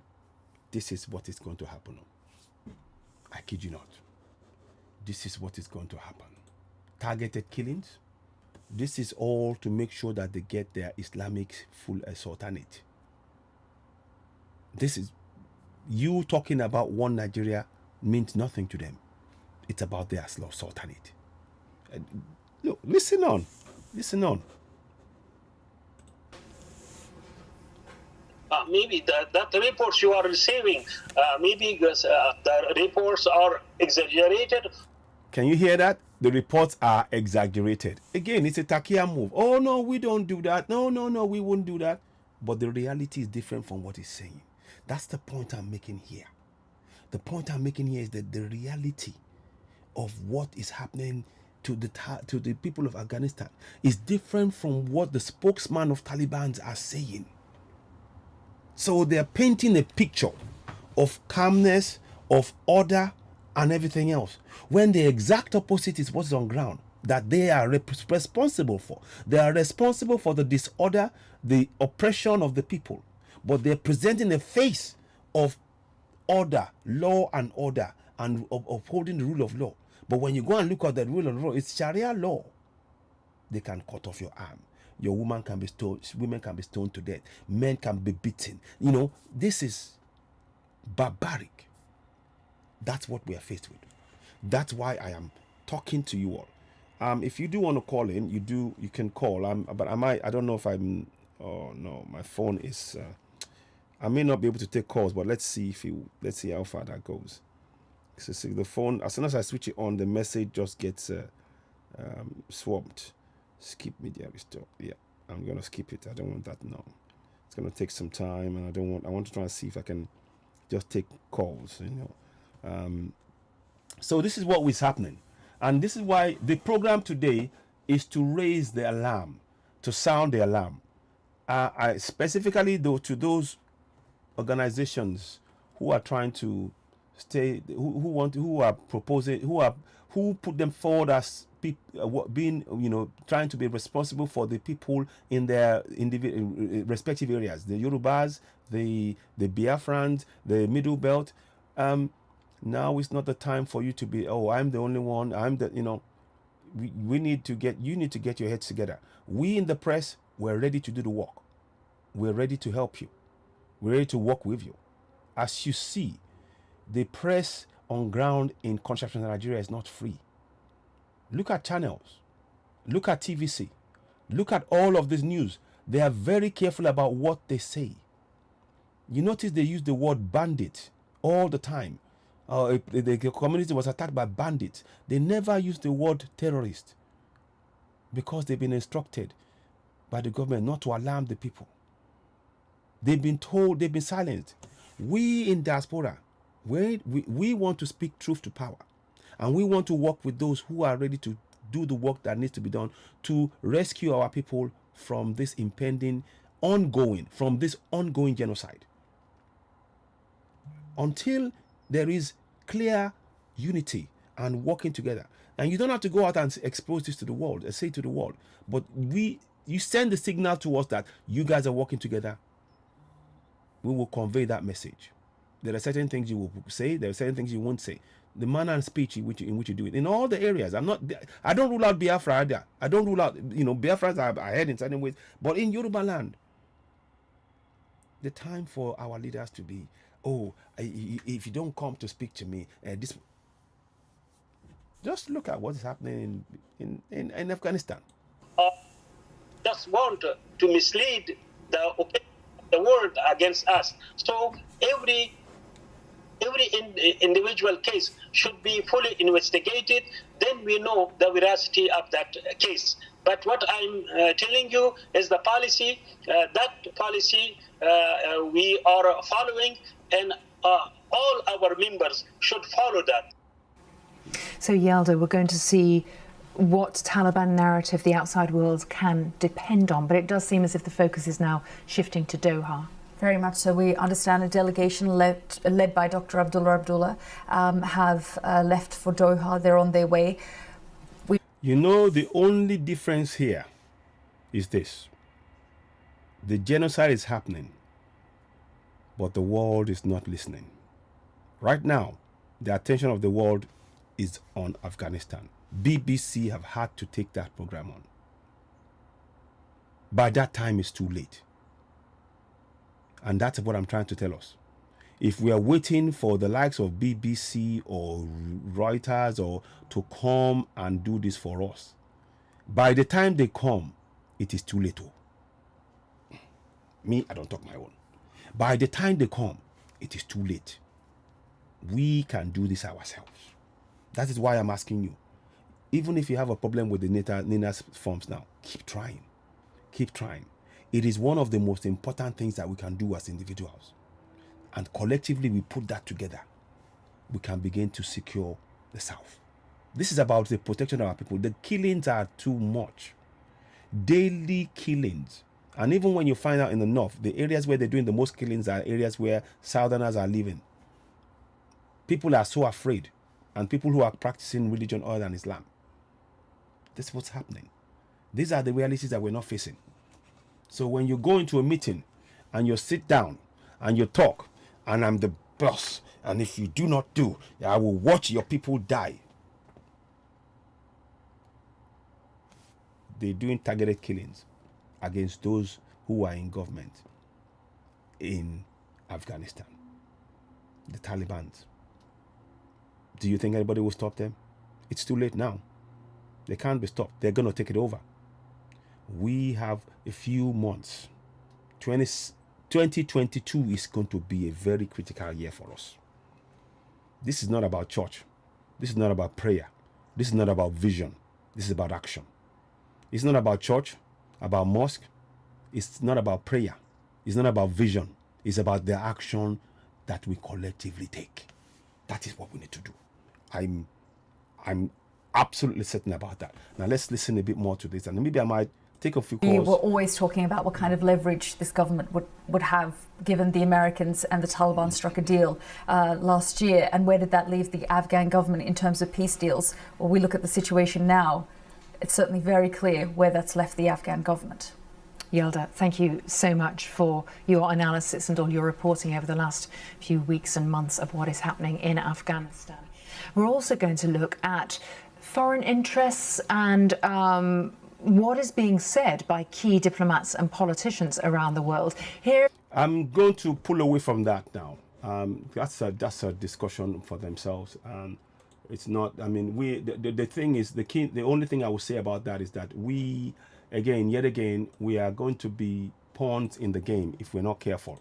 Sorry, 1 minute. I don't know what happened there. Bring that back up. We are going to be pawns in the game if we're not careful. Let me just bring this back up. Sorry about that. 1 minute. I'll be there in a minute. Where am I now? Not that one. Here we go. Okay. So yeah, we're going to be pawns in the game if we're not careful. Because when I say pawns in the game, by that I mean that we are simply going to be our resources will be exploited. Yes, I stand with Yoruba Nation. I stand with Yoruba Nation. I stand with Biafra Nation. We are asking and calling for Nnamdi Kanu to be released. We need the case against Oloye Sonigbo to be dropped. He's done nothing wrong. We need the 12 to be dropped. But we have a bigger issue. You know, no retreat. No retreat. Titi Olorun ni Paul. Tolorun ni Paul. Lórúkọ is the man of man. Name of that person. No going back. No retreat. No relent. No surrender. I have no other choice but Yoruba Nation or nothing. Thank you. So the steps that we take now, I am at this point urging all our Yoruba leaders, and I'm not going to name names. They don't need to. I mean, I mentioned, like I said, I don't care which one.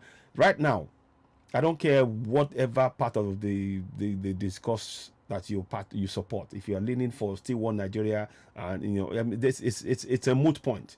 Your one Nigeria is going to be subsumed, will be consumed to be part of a sultanic nation, and that is whether or not, with all no matter how much you try to cover that up or sugarcoat it or whatever it is you want to, that you might think that you're going to achieve. It's a time you understand that the enormity of the danger that we face right now is that we are going to be wiped out, and that is the reality that we must confront.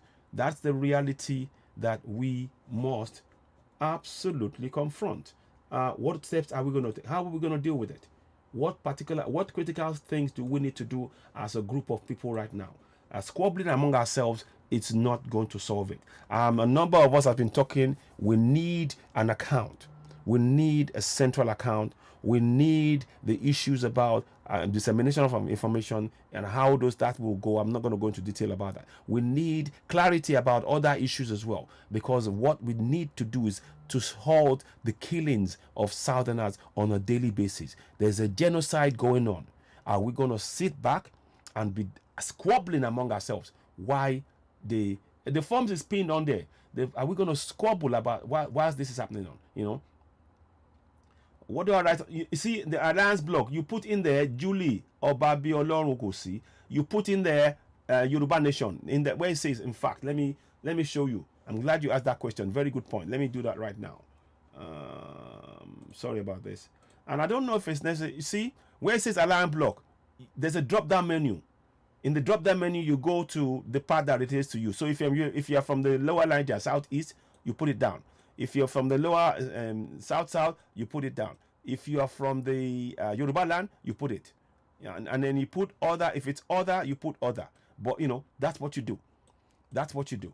This form has now become one of the most important things that we can take on to actualize Yoruba Nation, Biafra Nation, Middle Belt Nation. I'm trying to reload it. It's still 80,000 so far. Now, these are things that we need to look at and understand. We are in really dangerous times. Forget the 2023 elections. Right now, we will not be able to even vote in a Sharia nation because Sharia law will be in operation. We won't be able to vote. I don't think you quite understand what that means. Let me say that again. You will not be able to vote in a Sharia nation. Your women will not be able to go out. If a woman cannot go out without a man, do you think she'll be able to vote? And that will happen well before 2023. I'm talking next year. That's what we face. That's what we face. Oh, thank you. Fantastic, Tiolon Nepal. Thank you. Continue to do that. I thank you. This is a job for all of us. It's no longer a job in the corner for one person. And I don't even want to spend too much time talking. What I want us to be doing is, I could sit down here and be taking calls and talking, and then, no. I want you to take your time and be filling in the forms. And what we're doing is, what I'm trying to do is bring you this information and make sure that we are all aware. This is what we face. Let me replay that section again. Was it there? 1 second. Let me see if I can find it. No, it's not there. I had the thing before. Where is it? Let me just take that off for a second. Take this one off. No, it's there. Here we are. So now, I want to just, let me see if I can get any updates for you on here. So, enhanced out the people who worked with the embassy. In its mission, he also said departure from the U.S. embassy. So, the trillions of dollars that was invested into this country over 20 years crumbled within days. Right, and look, this goes back when you look at actually the record, especially things that have been revealed with the Afghan papers and with the WikiLeaks back in 2010. Are you back? It looks like it's been taken away. Special Inspector General for Afghanistan, John Sopko. They have been reporting, anti-blocking, yeah. So those of you on Facebook, I think they brought the thing down. I'll see if I can try and reconnect. I'll try and see if I can reconnect, but it looks like Facebook has been... Are you there?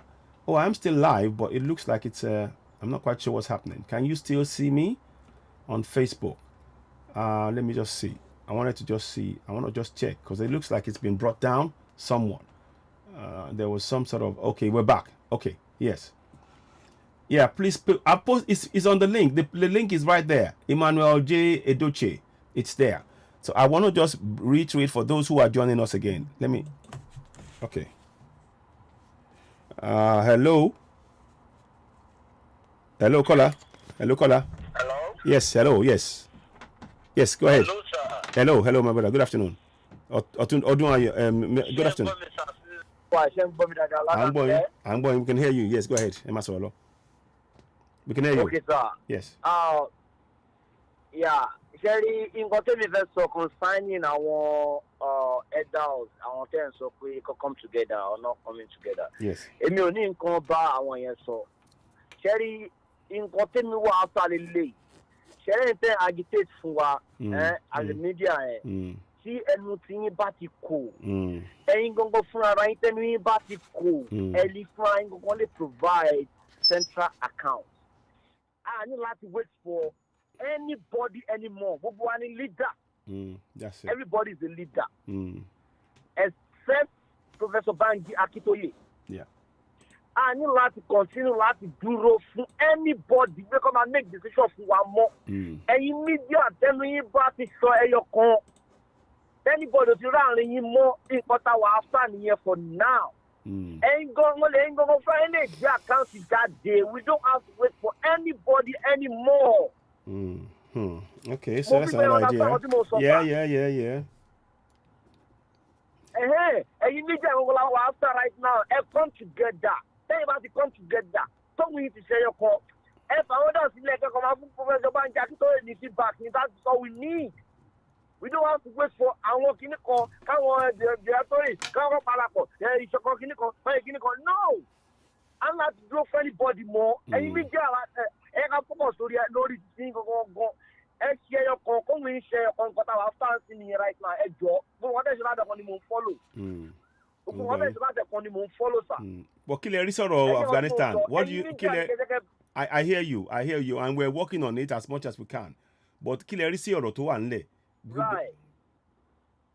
Sir, I was scared. The what you want to sir. Me, what you want plan work no one going yet. Plan work no one going to expose yet. So now, we don't have to wait for director is got for working. No. In going to share your vanish of money here.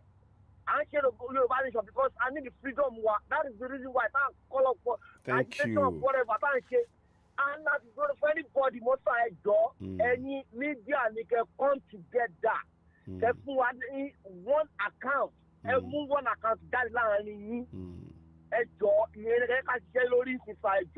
you and God will continue to bless you, sir. Thank you for the good job, sir. Thank you so much. Thank you. Bye. Wow. Yeah, I mean, message heard. It's a daunting task, very daunting task. There are solutions. Yes, Rotimi, boldly. Yes, you're right. There's a lot of the solution. Media has a very big role to play in this, no doubt, and we will look at it. But and like I said, no buts. And I thank you very much, the brother that called, and we are looking at that, and we need to come back and we might be able to come up with something, and that's something to look at, and it's something we are considering. But however, unity is the name of the game now, for all of us in the South particularly. Unity is the name of the game. When you see what is happening in Taliban, what the message, and they've got this brought, worked out quite well. The spokesman is talking softly. It's telling you, yes, we believe in the rule of law, and we will. But then it says, oh, we're going, we're whatever our policy is to adopt and comply with Sharia law. So that's two conflicting statements. We believe in the rule of law, and we are going to comply with the policy of Sharia law once it's implemented. Two different things. So Sharia law is a rule of law, but it's an oppressive rule of law. These are, yes. Yeah, I come from Professor Banjo. Yes, I agree with you, critical comments. Yes, we're looking into that. We're looking strongly. But like I said, if you do want to call in, let me see if I've got that number. Maybe we can take 1 or 2 calls before we wrap up. Like I said, the reason why I am doing this broadcast is because when you look at what is happening and please go and do this. Nina's thing is very important. And like I said, we don't even have 100,000 signatures yet. That's the reality. 97% action taken over. Our new goal is 80,000. So we have a lot of work to do. So whilst we can say to those people, at least if we were to get 1 million people signing on here, that will send a message to those who were trying to get to work together that, oh, these guys are serious. But without us doing that ourselves, collectively, we don't really have the clout. And like I said, genocide is coming. Genocide is happening already. It's at our doorstep. And I'm appealing to everybody, including media. I'm appealing to you all. Look, your support in this is so important. I mean, look, people are afraid. Listen to this. But there are obviously rumours of his resignation have been circulating for a number of days now, so I'm not sure that it comes as any great shock if that is the case. Let me just go here. I'm going to forward it. Staying. Yeah, and even for those who are leaving, it's still a heartbreaking decision because at the end of the day, they've got to leave loved ones behind. And I mean, there was a lady that I spoke to this week who had secured a visa to France with her husband, and she was not even able to be excited about it, really. I mean, she's worried about the challenges ahead in France, but also her family are stuck here, and so it's a really sort of gut-wrenching thing to be happening. This is what will happen. This is what's going to happen. Afghanistan is only 38 million. When they hit the south, between 170 to 180 million southerners, many will be looking for a way out. This is what is to come. The roads, you see, the roads even in Afghanistan is even better than what we have. Our muddy roads, the roads where cars. Everybody will want to, by any means, to leave. That's what's coming. That's what is coming. Now let me take this call.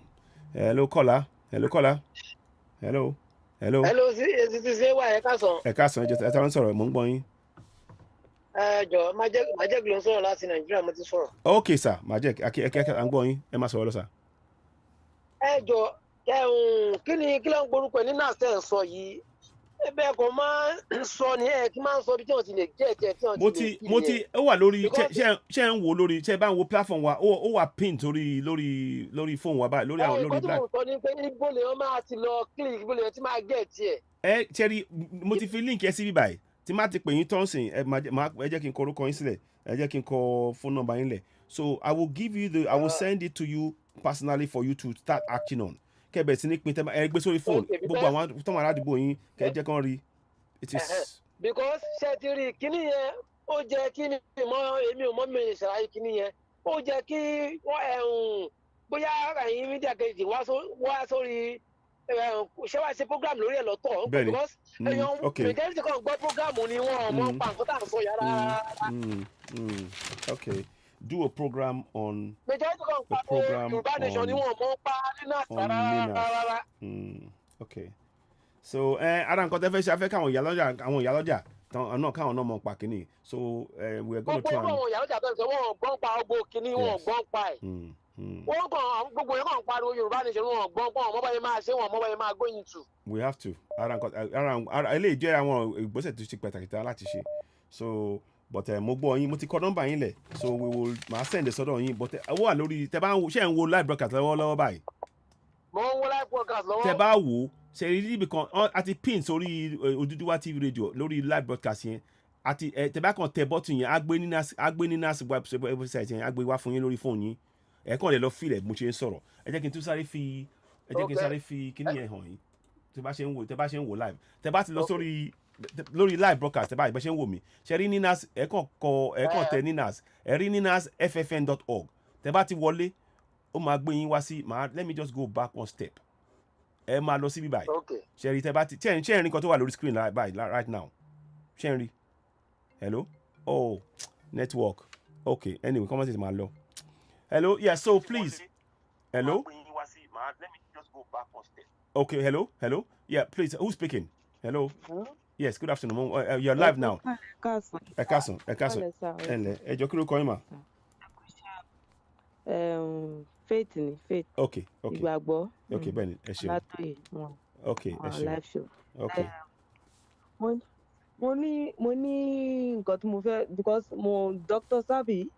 Our show I think you need to take it as a show like the last caller. Tó ṣe ṣàlàyé ẹ yẹ kẹ́ fi ṣe show kẹ́ máa lè ṣàlàyé fún àwọn èèyàn dẹ́rẹ́ kọ́ táwọn ṣe tó jẹ́ ká wà wí ẹ̀ tẹ́mi tán mo send link yẹn sí orí WhatsApp mi àtò tó bá ń ṣe show lọ́wọ́ wá send link yẹn ẹ máa send link yẹn sórí WhatsApp àwọn èèyàn because millions of people ní Nàìjíríà yẹn gangan they know nothing about this NINAS thing even àwa tá wà ní diaspora gan many of people they don't know anything they don't know how important it is but àwọn náà ló jẹ́ not fún wa ní a bit of enlightenment lórí ẹ pé àwọn èèyàn status bá same thing it will be more better because we don't even know millions of people like I said wọn ò mọ kọ́kọ́ tó ń jẹ́ ọ̀rọ̀ NINAS ọkọ̀ mọ̀ lórí and some of them gan èmi kò mọ Yorùbá nation ọkọ̀ ń gbọ́ ni Ìgbòho as in we still need a lot of publicity táwọn èèyàn lè fún àmọ́ kan tó ń ṣẹlẹ̀ then lórí ọ̀rọ̀ what is it called kóhùn papọ̀ kóhùn ṣọ̀kan ẹ wo ọ̀rọ̀ yẹn ó lágbára díẹ̀ but ó dà pé tó bá ṣe gbà náà nìyẹn tí ò bá tí ready láti join àwọn tó wáyé pé you have to follow the majority you leave the minority tó bá dẹ̀ yà wọ́n wá tó bá ronú sí wọn because you can't wait on the minority and leave the majority to suffer. Of course. So àwọn tó ní àwọn kan party kan wọ́n ti bẹ̀rẹ̀ sí ní sọ̀rọ̀ party sí mo rántí revelation kan tí man of God kan tó sọ lórí ọ̀rọ̀ wọ́n ti ń fẹ́ fi ọ̀rọ̀ òṣèlú kọ́ máa fi bọ ọ̀rọ̀ Yorùbá nation àìsí débi òṣèlú we are still fighting now it's not about èmi ni mo bẹ̀rẹ̀ èmi ni mo parí ẹ̀ ọ̀gá ni mí 100 years ni mí èmi ò ṣẹgbẹ́ ìwọ ṣe kò ṣe yẹn la fẹ́ sìn we want unity ọ̀ṣọ̀kan la fẹ́ àwọn èèyàn wa tó wà nínú àhámọ́ àti gbogbo bá ṣe fẹ́ lọ síwájú tí nǹkan ò ní dìkan lọ́wọ́ yẹn là ń sọ we are talking about humanity we are not talking about your own pride let everybody live their pride kọ́ sọ pride wọn kọ́ lọ bá wa gbé sínú omi òkun náà for now tó bá yá tásìkò pride bá dé tó fẹ́ wọ agbádá mẹ́jọ pọ̀ wọ́n lè wá wọ́pọ̀ gbà ẹ̀ this is not the time. This is not the time. Kàn ṣàánú àwa táwọn bá ti rí jẹ àwọn kan wà tó rí jẹ àwọn kan wà tó yẹ pé a tún rí oúnjẹ jẹ lẹ́nu ara tiwa bọ̀ gbogbo ẹ̀yin tẹ̀ ń jà iṣẹ́ ẹnu ara tí ń jà fún iṣẹ́ yìí ẹ̀ lówó tẹ́ fẹ́ fi jà bẹ́ẹ̀ nìkan we are fighting for the future we are fighting for àwọn tó wà nílé tí wọ́n rọ́nà gbà bí ẹni tó bá lójú àánú ló máa ronú ọmọlàkejì ẹ̀ tó bá dẹ̀ ronú ọmọlàkejì ẹ̀ oníwà so selfish pé o fẹ́ máa du position tí position ò tiẹ̀ tí débi kan ẹ̀ tẹ̀ tí mọ bí tẹ̀ ń lọ ẹ̀ ń du position thank you. Àwọn position kan lélẹ̀ majority carry the vote tẹ́ bá ti ṣe meeting yín nínú media whatever party tẹ́jọ wà bóyá 30 ni 70 tẹ already 15 ti support àwọn 5 tó kù kọ́ lọ wábì kan jókòó sí jàre tó bá dẹ̀ ready kọ́ wá support tó bá dẹ̀ ready kọ́ jókòó sójú kan kọ́ lọ dá tiwọn náà lẹ̀ àwọn èèyàn we just debunk them that we don't know them àwọn èèyàn á mọ̀ pé wọn ò mọ̀ wọ́n pálàṣẹ jù ni wọ́n kọ́jọ́ nítorí Ọlọ́run because ẹnu tí ò bá kó wàhálà ni because etí tó gbọ́ ní ìsìn pé wọn ò tí kó mọ̀ ẹ jẹ́ n sọ secret tó wà náà ọ̀rọ̀ yìí fún yín èmi sì mo ti gbọ́ pé ẹnu wọn ò kò ẹlòmíì tí ò ráyè láti máa tún go further for more information akọni ṣèbó òun ti sọ fún yín tẹ́lẹ̀ bóyá èèyàn kan tí wọ́n introduce ẹ pé lọ gbọ́rọ̀ Yorùbá nation yìí tó wá gbọ́ tó kọ̀ wá first time tó gbọ́ pé ẹnu wa ọkọ àti ṣe bá ṣe máa ṣe one account akọni ṣé bí mi ò sọ fún ẹ mo ní àwọn èèyàn tó ti sọ bẹ́ẹ̀ kan mi sọ fún ẹ pé ò níṣẹ́ oníranù ni ẹ òun náà lẹ́nu àwọn òkò yẹn nu wọn ò lè kò ṣé you understand gbogbo nǹkan báyìí kò jẹ́ kó máa bọ́ síta kò jẹ́ káwa máa gbóyè kí wọ́n ti yanjú gbogbo ilé láti ilẹ̀ tó bá dé wàá fẹ́ yanjú just fine ẹjọ́ ṣàánú wa ẹjọ́ tó rọ náà because information is so powerful ẹjọ́ information tó ń jáde òun lẹ́lòmíì gbọ́ ẹlòmíì ò ní gbọ́ mi mọ̀ etí mi ti gbá lọ alọ́ yẹn nìkan ló gbọ́ kò bọ́ ṣe máa fi information síta ó wà very very important. Yes, I think it's the first key. It is and that's information what actually fi síta as a media ẹ ṣàánú wa ẹ máa bá wa fi information tó wà very vital tó jẹ́ pé kò ṣe pé ìjọba gbọ́ lọ́tọ̀ season ay ọ̀tọ̀ la máa gbọ́ lọ́tọ̀ Dr. Sabi ọ̀tọ̀ la máa gbọ́ lọ́dọ̀ kí ló ń pè different platforms kò ní jọ́ tọ̀tọ̀ ẹ jọ ń torí Ọlọ́run so that platform tí ò bá ti ṣe Yorùbá Nation ẹ máa sọ fún wa lórí kíní pípẹ́ àmọ́ platform báyìí o everybody máa sọ àmọ́ platform tó bá ti fẹ́ gbòòtọ́ eléyìí ni o bójú ẹ máa list ẹ̀ sunday program yìí ni every program tẹ́ bá ṣe so that we be aware of it pé okay àwọn platform yìí láti lè gbòòtọ́ any other platform they are just fake. ẹ jọ̀ọ́ Ọlọ́run á ràn yín lọ́wọ́ o ẹni tó fi títí ẹlẹ́gbọ́tẹ ẹlẹ́ni Ọlọ́run ló ń bá gbọ́ títí Ọlọ́run á fẹ́yìn náà gbọ́ títọ̀ tọ́yìn Ọlọ́run á dẹ̀ mú wa délé lè rí lórúkọ Jésù lágbára Ọlọ́run ọ̀hún ní rí gbà wọ́n máa ṣe náà ni kò ní bọ́ọ̀sì fún wọn nítorí iṣẹ́ tọ́lọ́run ti parí ní Yorùbá Nation àdè máa débẹ̀ lágbára Ọlọ́run and then again mo fẹ́ béèrè lórí ọ̀rọ̀ petition yẹn I did sign but wọ́n send email sí mi tí bá click on that email ó máa sọ pé ops this page cannot be found or something like that. Okay. So I don't know. So I'm not about. Oh yeah, that should be an authentication emails for you to be able to for you to be added to the list of people that signed. So, but I'm going to speak to Tony now. They can find out. I can find out. Exactly. So identification link. Yet if click on it, o kò ní gbé yín lọ anywhere. O kàn máa ní ops. So I've signed for a lot of people. The same story, no low. So I don't know if let's go on. We will have to look in that. I'm going to make a phone call to him. Because too late money láti jáde ṣàlàyé fáwọn èèyàn. Àwọn tó bá send authentication yẹn kàn confirm ẹ because àpá confirm sí. Ẹlòmíì ò mọ̀. Because majority tó ń sọ̀rọ̀ yẹn ọkọ̀ rí authentication yẹn wọn bọ́dà mọ́. Nǹkan tí mo ti sọ exactly. It has been sent. Ó máa sọ pé it has been sent. It has been sent successfully. But ẹ bá wá click lórí link yẹn kò sí nǹkan kan bẹ̀. Exactly, and that's what we need to look at. Problem tó ń ṣẹlẹ̀ kankan nìyẹn. Okay sir, ẹ pé ètò sir. Ẹ ṣeun gan-an. Ẹ jọ̀ọ́ ẹ bá wa find out so that a lè mọ̀ bóyá à ń ṣiṣẹ́ àbá àṣekọ. Bẹ́ẹ̀ni, ẹ ṣeun. Hold on. So, ladies and gentlemen, just give me I'm going to play this one. I want you to listen for a few minutes. And those who are here, certainly in the capital city, I'm just going to play that. Women give me in a second, particular please. are very worried about what this will mean if the Taliban do regain control here. Hello, what it will mean for them. And Hello? Hello? Yes, we can hear you. Go ahead. Yes, I was okay. Yeah, go ahead. You're live program. You're watching the live program right now. Yes, right, with Citizen AY on Oduduwa TV Radio. Yes, go ahead. Because I'm watching it as well. But yes. I'm not. But I'm late. You're YouTube. Yes, yes. We're live on YouTube and on Facebook. Information. Is it true? We'll offer push by Yoruba agitators. Well, we are behind that discussion. By Malami is attempting to do what is done to the IPOB. The same thing to Yoruba agitators. Yes.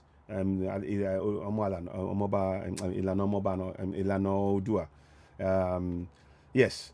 So there's I'm trying to see. They're trying to do that. We cannot stop. We cannot stop. This agitation or our right to self-determination. I mean, I'm playing the video of Afghanistan because that is what we're faced with. That is the reality that we're faced with.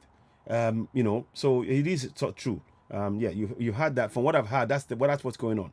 Mungboing.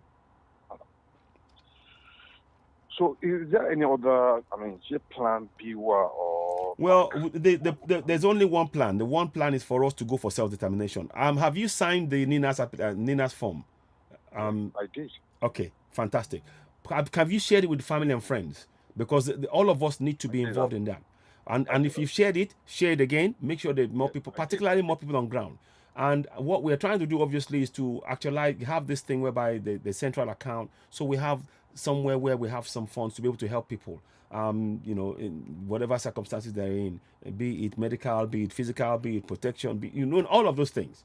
But all of those things needs, so that is the main plan, is to how to secure ourselves. I mean, Taliban, they took over that place. They took over Afghanistan in about just over a week or so. They've taken it over. Without, you know, and in fact, the people, the government had no weapons. Less resistance or no resistance. I'm seeing everything. Yes, and that is my concern is people back home. They don't even see this. This is why I'm bringing this to our attention. This is why we're talking about this now, because this is what will happen. This is like a live test case of what will happen on ground. And the worrying thing is that the population in Afghanistan is only a fourth of the size of the population that will be attacked by the Fulanis. And that's. I wish you the best. Okay, thank you. So your first name, please, if I may, you know, or if you don't want to leave it, you don't have to. What's your first name, just so I can have a name to study. Don't worry. I will. Don't worry. Mention my name. Don't worry. We will talk. I can call you after the Yes, after the show. that's fine. Yes, that's fine. I've got the number stored down. I will give you. Okay, thank you. Thank you so much. Thanks for calling. Bye-bye. We won't relent. We will have to push on. So, ladies and gentlemen, let me play this 1 second. I need to just do something, but I want you to watch this whilst I play. I'll be back in a few minutes. Their lives. I mean, these are educated, independent women who have carved out careers for themselves, who often live independently here, and you know, this is all under threat at the moment. Indeed, we spoke to the Taliban spokesperson here on the program about an hour and a half ago, and he said, or he urged people not to leave. He said they can live under an Islamic system, but we don't want a brain drain from the country. I mean, if we're talking about brain drain, we're well into that by now. So many academics and human rights activists and journalists and those kind of people have already flooded out of the country in recent months, if they've been able to, because of things like the targeted assassinations, which have been specifically targeting those people. And those who are here are absolutely terrified for their lives and for their families' lives. And I think at the moment people are reluctant to maybe believe those assurances. I think you know, people are waiting to see what the reality is. Charlie, thank you very much for joining us here on the programme.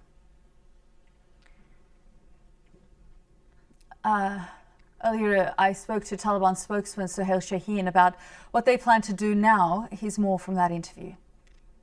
Will women be allowed to leave their homes alone?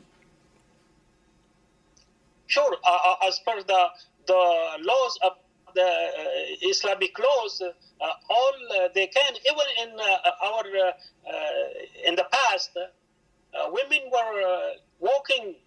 They were not allowed to leave their homes without. They were not allowed to leave. They will have a male accompanying them. That was not the case. They were walking in the streets. You have seen that. The women we've spoken to have said that if they left their house without a male accompanying them, someone who was either their brother, father, or their husband, they would be beaten by Taliban religious police. No, that was not the case, and it will not be the case. In your view, do you want to reimpose the sort of government that you had in the 90s? First, it will be an Islamic government. We have fought for 4 decades. That is one thing clear. Secondly, if there was any shortcoming, any grievance of the people, that would be seen, reviewed, and any fault there or shortcoming there, that would be reformed and corrected, so that there is no grievances and complaints from the Afghan people. And in terms of the media, are people allowed to, is the press allowed to operate freely in the country? Because we're also hearing reports that in certain places where the Taliban now control, they're only allowing for Sharia news to be broadcast. I think it is very important that in Islamic government there will be a free media and to criticize anyone, but they should avoid character assassination. It is necessity the society to have freedom of speech in the light of Islamic law. Can you help us understand and paint a picture of what the next few days will look like for the people of Afghanistan and the people in Kabul? Can they go to their workplaces? The banks have shut down. People are trying to take money out of the banks. Can you help us understand what the next few days will look like? I hope it will be a new chapter of peace and free of war, because in the past, every day, there were tens of people all over Afghanistan. They were killed because of fighting. And when the peaceful transfer of power takes place, I hope there will be a new chapter of peace, of people feeling safe and they can lead their life normally. So can women go back to school and the workplace tomorrow? Right now we're seeing traffic jams in Kabul, people trying to leave the country, people queuing up at banks trying to get access to their money. What will the next few days look like? Can they work? Can they go to school? Yes, they can go. We call on the people to stay in their homes, and the city, they should not go, and they should not have worries. They are rumors. They will have opportunity, education, and work, and they can continue their work as they were continuing in the past. So we have already issued a statement in this regard. When will the transfer of power take place? Okay, so we'll see. So we want to have talks about that. So hello again, ladies and gentlemen. Thanks for hanging in there. I had to just quickly go in and get a just take a bit of a break. I'm probably going to do this for another half an hour or so. But really, what you see is the panic. What I'm showing you is what is going to happen on our streets. Literally, what will happen on our streets if we allow our nation, our Yoruba nation, Biafra nation, to be consumed. This is, yeah, you may not. You may not. I don't give a fuck. The women, the FOMAG, will be beheaded. Okay, fine. If you want to say that, that's up to you. But I'm not going to show that. So what I'm trying to say, what I'm saying here basically is that we cannot afford to be silent in the face of what is going on. And I reiterate that what they are going for this so-called one Nigeria, the one Nigeria is a Fulani Sultanate. That's what it is. And those of you that are subscribing to One Nigeria, you're being fooled. You're being tricked. Respectfully, I don't mean to be, I don't mean to be, I'm trying to find the right words to say this, because this is not about one person. This is about all of us.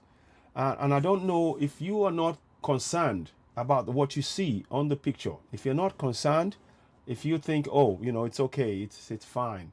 If you, for some reason, just think that it is okay and it is not, sorry about that. Let me just, I don't know what's happened there. I'm just going to bring this back so you can see me. 1 second, please. I'm just going to bring that Kabul thing there. And that's playing on.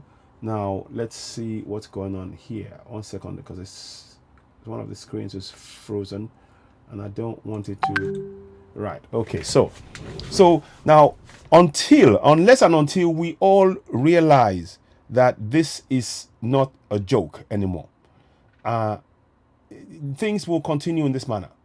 What you see on the screen, people are afraid in their own land, and the government is tricking them. Now, let me see if I've got 1 or 2 pictures to show you about when you see the full Talibans and the Fulani terrorists and the Boko Haram. There is a lot of similarity. Look at the dress sense. Look at the fact that they're walking around with guns. Who gave what position? Who gave the Taliban the position to take over a nation? Was there a vote? Was there any elections? Was there a constitution? What they're coming up with this Islamic law, Sharia law, which they are imposing on the people. That's the similarity. These are things that we need to be aware of, and why we should make sure that the South, the Fulanis and the Hausas, can keep the Sharia law in the North. Good luck to them. In the form, let's have a look at the form there. Let me get you the forms that we saw earlier on, if I can find that somehow. 1 second, please. Is it here? I don't want to show. Oh, okay. Oh, okay. I get it now. I know that. Okay. So let's have a look at this. I wanted to get this information to you, but sometimes, 1 minute, please. Okay. Oh. Okay. Something is flying around and it's distracting, that's all. So now I wanted to get information to you. Now I want to show you this. So let's leave that there for a minute. And I want you to look at the Nina's thing. What I want you to look at. Oh, okay. 1 minute. Sorry, I'll be taking something out. Something is distracting and sort of, which I want to get rid of. Okay. 1 second. Right, missed a little bit. Okay. Right, now, so we're back. So now, one thing I want to show you, that's Sharia territory. They can keep that in the North. None of us have a problem with them having the Sharia law in the North. We don't have a problem with that. What we don't want is the imposition of this Sharia law on us in the South. And that is why we need to take the steps we need to. That's why we have to go for self-determination. The Sharia law has not allowed the people to have a voice via a referendum on whether or not they accept the Sharia law. It is already imposed because that's how they see it. We are not like that in the South. We believe in people having the right to choose their own governance, the right for our women to dress as they please, the right for our children to be able to go to school, the right for us to be able to go out on the street without having somebody, if you break a law, face a fine, but not have your arms cut off. But this is what they're trying to impose this on us. And these are the things that making us, these are the things that we're talking about. When we say these things and we try to explain to people the dangers, the real, dangers of what we face, that is that if we don't speak about this, if we do not address this issue, it is, we will not have a nation to come back to. And that these are the facts as they stand. So, looking at what is happening in Thailand, it is a mirror. It's like what you're seeing in Afghanistan, it's like somebody is holding up a mirror to us and going, that is coming to your land in about 6 months to 9 months time. And we want to be quiet. And I don't think we can afford to be quiet about this. So certainly, yes. Bank account. Yes, we need to do that. We need to, we have to, yeah, exactly. There you go. Thank you. So, the defunct position of Nigeria. Exactly. So, yeah. So, exactly. You have to sign. So, like somebody said here, let me show you the Nina's thing, because I actually like this Nina's thing that I'm going to share with you now. Let me see if I can actually forward it and get it. Is there a way to put it in? Yeah, there might be a way to get it in. Let's have a look at this. Let me see. So yeah, you're saying, look, let's listen for a few minutes. To achieve that as soon as possible. That was Taliban spokesperson Sohail Shaheen speaking to me a little earlier. Now, the BBC journalist Arguna Kakar, who is from Afghanistan, has been speaking to residents in Kabul. She's been telling me what she has heard. It's been very, very hard to digest what is going on in Afghanistan for people. I've been speaking to one mother this morning whose son has been working in the military in front line in Jalalabad, which was taken over yesterday by the Taliban. And she was telling me that she's trying hard to connect with her son via phone. He's not answering. She called another relative who is working in the same place in the military, and he answered. He only said that we are okay, but we are not allowed to talk. So she doesn't know where her son is, how he is. And she says she lives nearby Kabul airport, and she said every minute they hear an airplane going over their house. It means a lot of people are leaving Afghanistan, and these people are left with nothing. No hope, no proper explanation of what is going on, no call of support for them, for mothers like her. Remember, she is a woman whose husband worked in the military, then her two sons are in the military, and this is just a chaos, and she's total heartbroken. And it's been very, very hard for many, many other families. I've spoken to my friends in Kabul. One was in the bank this morning, and she said suddenly chaos started and people started running away, getting off the cars and running away to a safe place. That is what is coming. I'm not trying to be alarmist, believe you me, but it is better we understand. Maybe if we know the consequences, if we can see ahead of us, if we can see and look at Afghanistan as the destination that we are going, if we don't take the steps we need to take collectively in the South, maybe that will wake us up collectively. That's what I'm trying to do here. You know, not only myself, others. Because you can hear people go to the bank when something, they suddenly run away, they're afraid, that, you know, there's no safety. Those of you, again, I take this opportunity, I say it again, those of you that says you're a lawyer, you're a senior advocate and all of that stuff, your qualification will be rendered useless because it's not under Sharia law. These are the facts that we will face. So if we allow for Fulani Sultanate to take root on our land in the South, they can keep that in the Fulani North. They can keep it in the Sharia, in Fulani and outer land. They can keep that. But to impose it on us in the South is something we must reject. That's why we need to go for self-determination. That's why we need to speak up now. That's why we need to encourage our people to sign the NINAs. Let me get you a documentation that just came just now that I think is worth sharing. Let me see if you can save. Okay, I got it now. I think I got it. Let me just check something. 1 second. I'll bring it up now. You will see it. No, this is it. Yeah. So, there. The NINAS process. A new constitutional order. Referendums and plebiscites. Transition. Constitutional force majeure. Repudiation of the 1999 Constitution. Final decommissioning of the defunct Federation of Nigeria. So you can see there are key steps that has to be taken. And I want us to remember all of these things. It's not what is being said here. And you notice my tone of voice here. I'm not trying to, this is not a force. This is not a you must. I am imploring us all to look at what we are likely to face if we do not take action. We need to really understand that that's what we face. This is what we face collectively.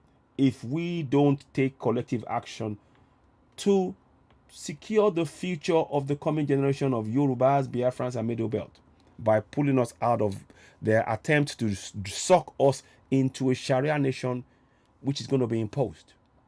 It is going to be imposed on us. So these are the things that I'm looking at, So I'm trying to just make sure. I'm just trying to make sure that we understand quite how precarious the future of the coming generation has become.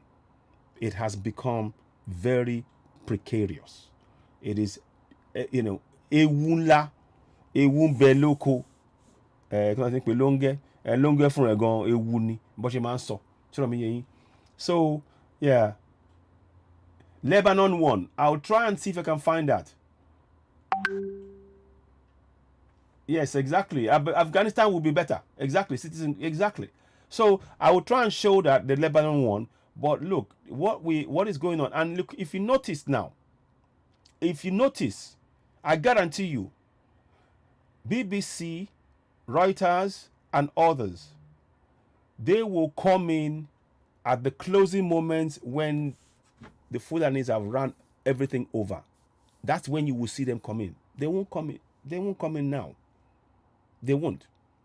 Because their job is to come and report on the final stages of the sealing and the securing of the so-called Fulani Sultanate. And that's what we're faced with. We need to understand that. So why I'm saying that is because so we understand that you don't, if you look at what's happening, just look. Reuters, CNN, all of that news, all of the international news, they are covering what is happening now in Kabul. But they weren't doing the same coverage 6 months ago. They didn't cover it then. Now where they've taken everything over, that is the same thing that will happen. It's look, this is just textbook. We have to be aware of this. That's why I'm doing what I'm doing here. And that's why Citizen AY is raising the alarm, making us aware of what is coming. It is coming, you know. Thank you for those of you signing it. I appreciate that. Thank you. Just continue to sign it. Click on it and sign it. But look, this is what we're looking at. And anybody who's laughing at what is being said here, if you're laughing, okay, fine. If you find it funny, that's up to you. But if you're a Southerner and you find this funny, then it is really you're not facing the facts. And I hope you can change your mindset rapidly, because this is what we are faced with. So now, like I said, that's the process the process of dismantling Contraption Nigeria. You know, final decommissioning of the defunct Federation of Nigeria. We have to. It is unworkable. It is unfair. It is unjust. So I wanted to bring that to your attention. Now let's just watch a little bit more. Because they were told that the Taliban have just arrived and you need to go to safety. Because she's a young woman, she wanted to get some money from the bank. She said the bank told them that they are empty, there is no money, just go back home. Did you hear that? They told the young lady who's trying to collect some money that she needs to go home for her own safety. The Taliban have arrived. I'm telling you again, if we don't take the action we need to take collectively, months down the line, in 2022, you will see BBC, Reuters, CNN, Russian news, French news, Italian news, Canadian news, Australia. They will be carrying the news of the final takeover of Nigeria by the Fulani Sultanate. That's what they do. That's what they do. The same process that you see happening with Taliban now, they will come in at the closing end. The question is, what are we going to do before then? What steps are we going to do? We don't have to explain everything on air. That's not what I'm saying, please. No, everything is not going to be on air. But I'm saying that this should concentrate our minds. This should be a wake-up call. Women will not be allowed to walk the streets in Yoruba land, Biafra land. In fact, they will not. The name will not exist. Yoruba name will not exist, and you won't have already they're doing it. Ahmadu Bello Way, the last place you go before you see the Atlantic Ocean. It's deliberately so. They're telling you this is Hausa, this is Fulani land, and these are the things we need to change. They don't give a toast. They don't give a toss. Lashe Boluwaji, they don't. They really don't. So if we are going to be sitting and waiting, Before I was actually saying we should go and protest outside BBC and everything else, but I'm actually having a rethink. What we need to do is the people that we need to take action are ourselves. What external people do, that's up to them. But what we do collectively to halt this Islamization, to halt this imposition of Sharia law on us, that is the most important thing. What steps are we prepared to take collectively in the South to halt the enforced attempt to enforce on us Sharia law, the attempt to take us into Islam? What steps are we prepared to take? These are the things we should start thinking of now. Let me play a little bit more and I might wrap up. So streets are empty. You see. Many of the other people I've spoken to who were working with Kabul police. This is what you will see. You will see this. Okay. Hello, caller. Hello, sir. Yes. Ekason, one of the agitators. Yes. Monoti. Yes, Monoti. Yes. You're welcome. So, Nepati or Afghanistan, yes. Wallahi, that is exactly what will happen in Nigeria. That was it disintegrate out of this country. Yes. Because I'm a Muslim. Yes. Islam that is Afghanistan, our Fulani, at our government of Nigeria. Me, Mobita Tolori Islam, some practice. Islam with more than 40 Gongolon Shiki, Golon practice law. It will continue to more than 40 to suffer when they pay in Nigeria. Yes. Anything, jihadis or everything, the one me definition, you pay a dollar in Pada. Ile Yoruba, a me, Ile Igbo, a me. Hausa ẹlẹni ilẹ̀ midubet ẹlẹni ọtí wo tí wọ́n dá tó gbìn sínú wọn tó gbìn sí àrọmọdọ́mọ wọn nìyẹn assignment yẹn ló ń carry on nísìn. Exactly. Why the Islam ò ní pé tá máa yànyàn jẹ èmi ò mọ bí tó ti rí títí wọn. Well, I mean, there is a similarity. Papọ̀ pẹ̀lú nǹkan táwọn Taliban ṣe. Àwọn Taliban náà wọ́n purọ́ náà ni. Irú ọdún náà náà ṣe wọ́n gba gbogbo ẹ̀. Islam kọ́ wa ní pé tá a nífẹ̀ẹ́ ẹ̀yà míì, tá a nífẹ̀ẹ́ ẹ̀sìn míì, tí ìfẹ́ pé ọmọ ènìyàn ni wá, ní pé tá a nífẹ̀ẹ́ wọn, a gbọ́dọ̀ compulsory wọn, àwọn náà gbọ́dọ̀ compulsory wọn. Kò gbọ́dọ̀ compulsory wa tó wá mú wọn willingly láti náà kan wọn wọ́n lè convert sí Christianity wọ́n lè convert sínú Islam kò sí pé tó wá mú ma force. This is a force. This is by force. Yes, and again, if you look at the gameplay, these British, they are behind of most of the atrocities that is going on all over the world. Because one of their plans is they are going from one continent to another, from one place to another. Those to be looking for the natural resources, because of the war, in the next 500 years, in the next future years and coming generation, who can exploit them? And what is coming to say, I'm on your toy, all about what funny and one to get natural resources, only Kuwaleru.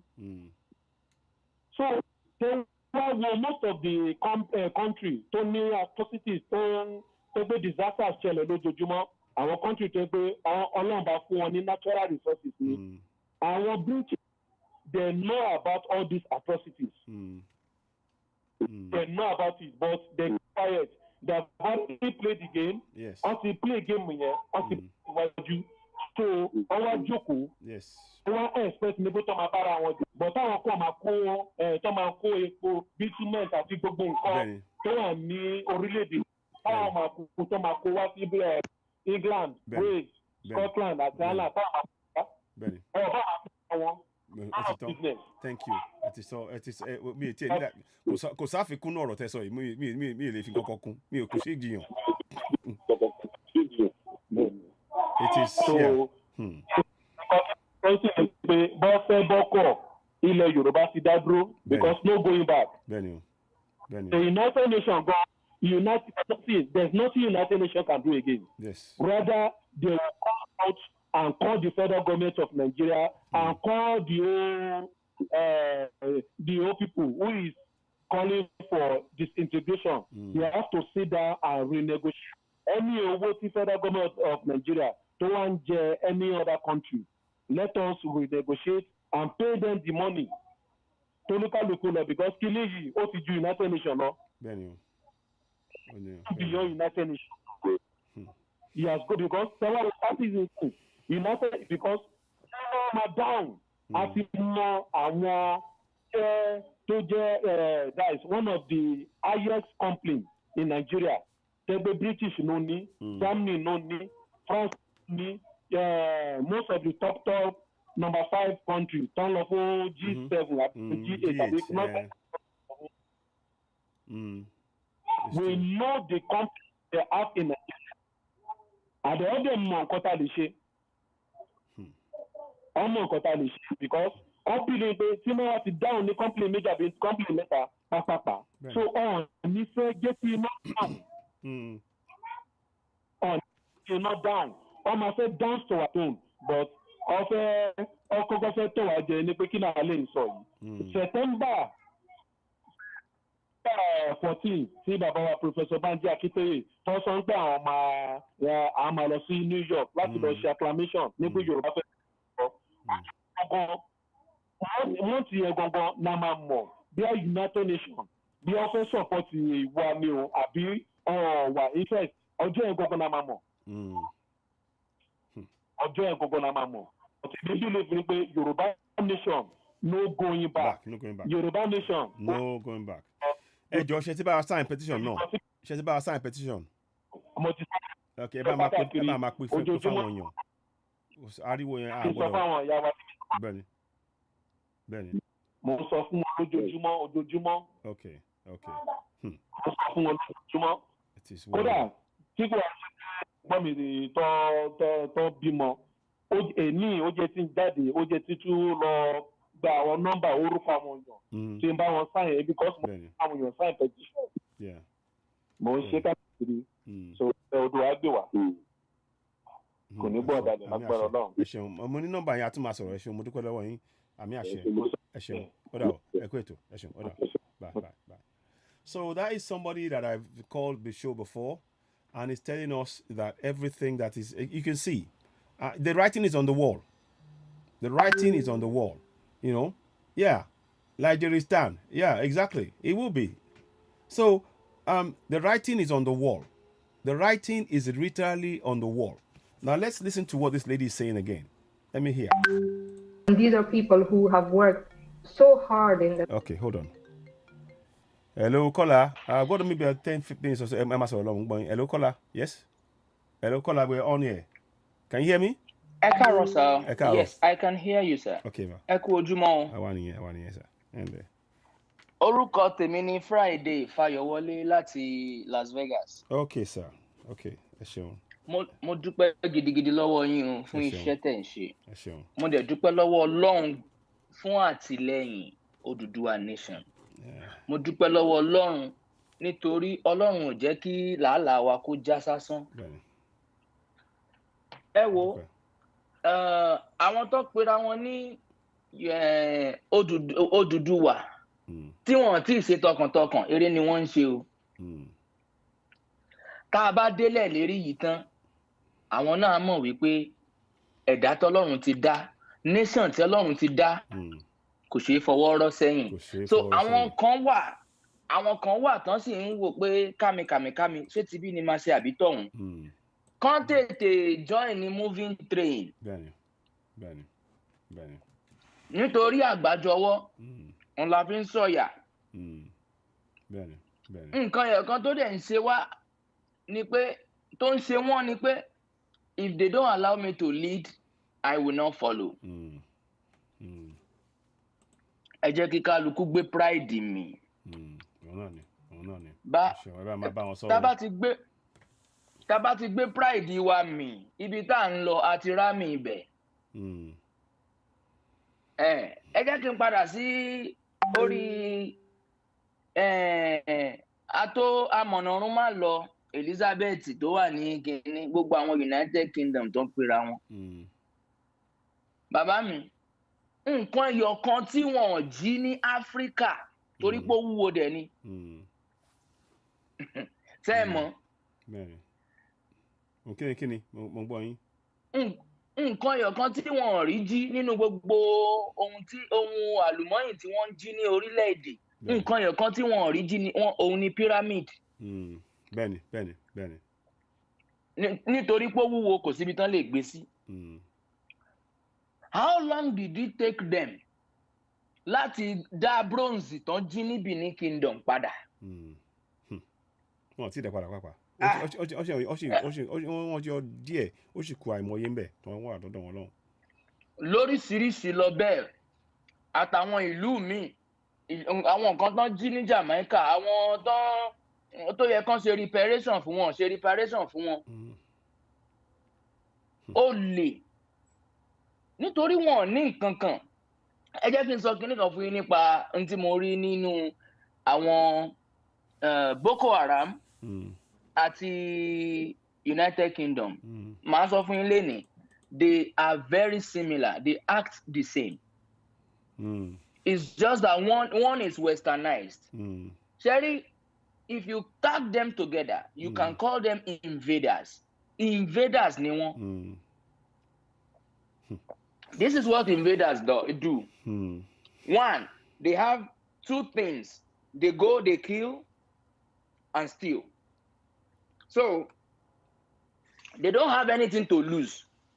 Once you believe in kò sí nǹkan kan, so let us go and kill these people. Ká lè fi jà, ká lè jayé, ká lè gba gbogbo ohun ní wọn. Otherwise, ẹ wo bí America ṣe ń try láti quench Taliban ní Afghanistan. Ṣé àwọn other nations ṣé wọn mọ̀ sí ni? United Nations, why did they not join forces together? Why did they?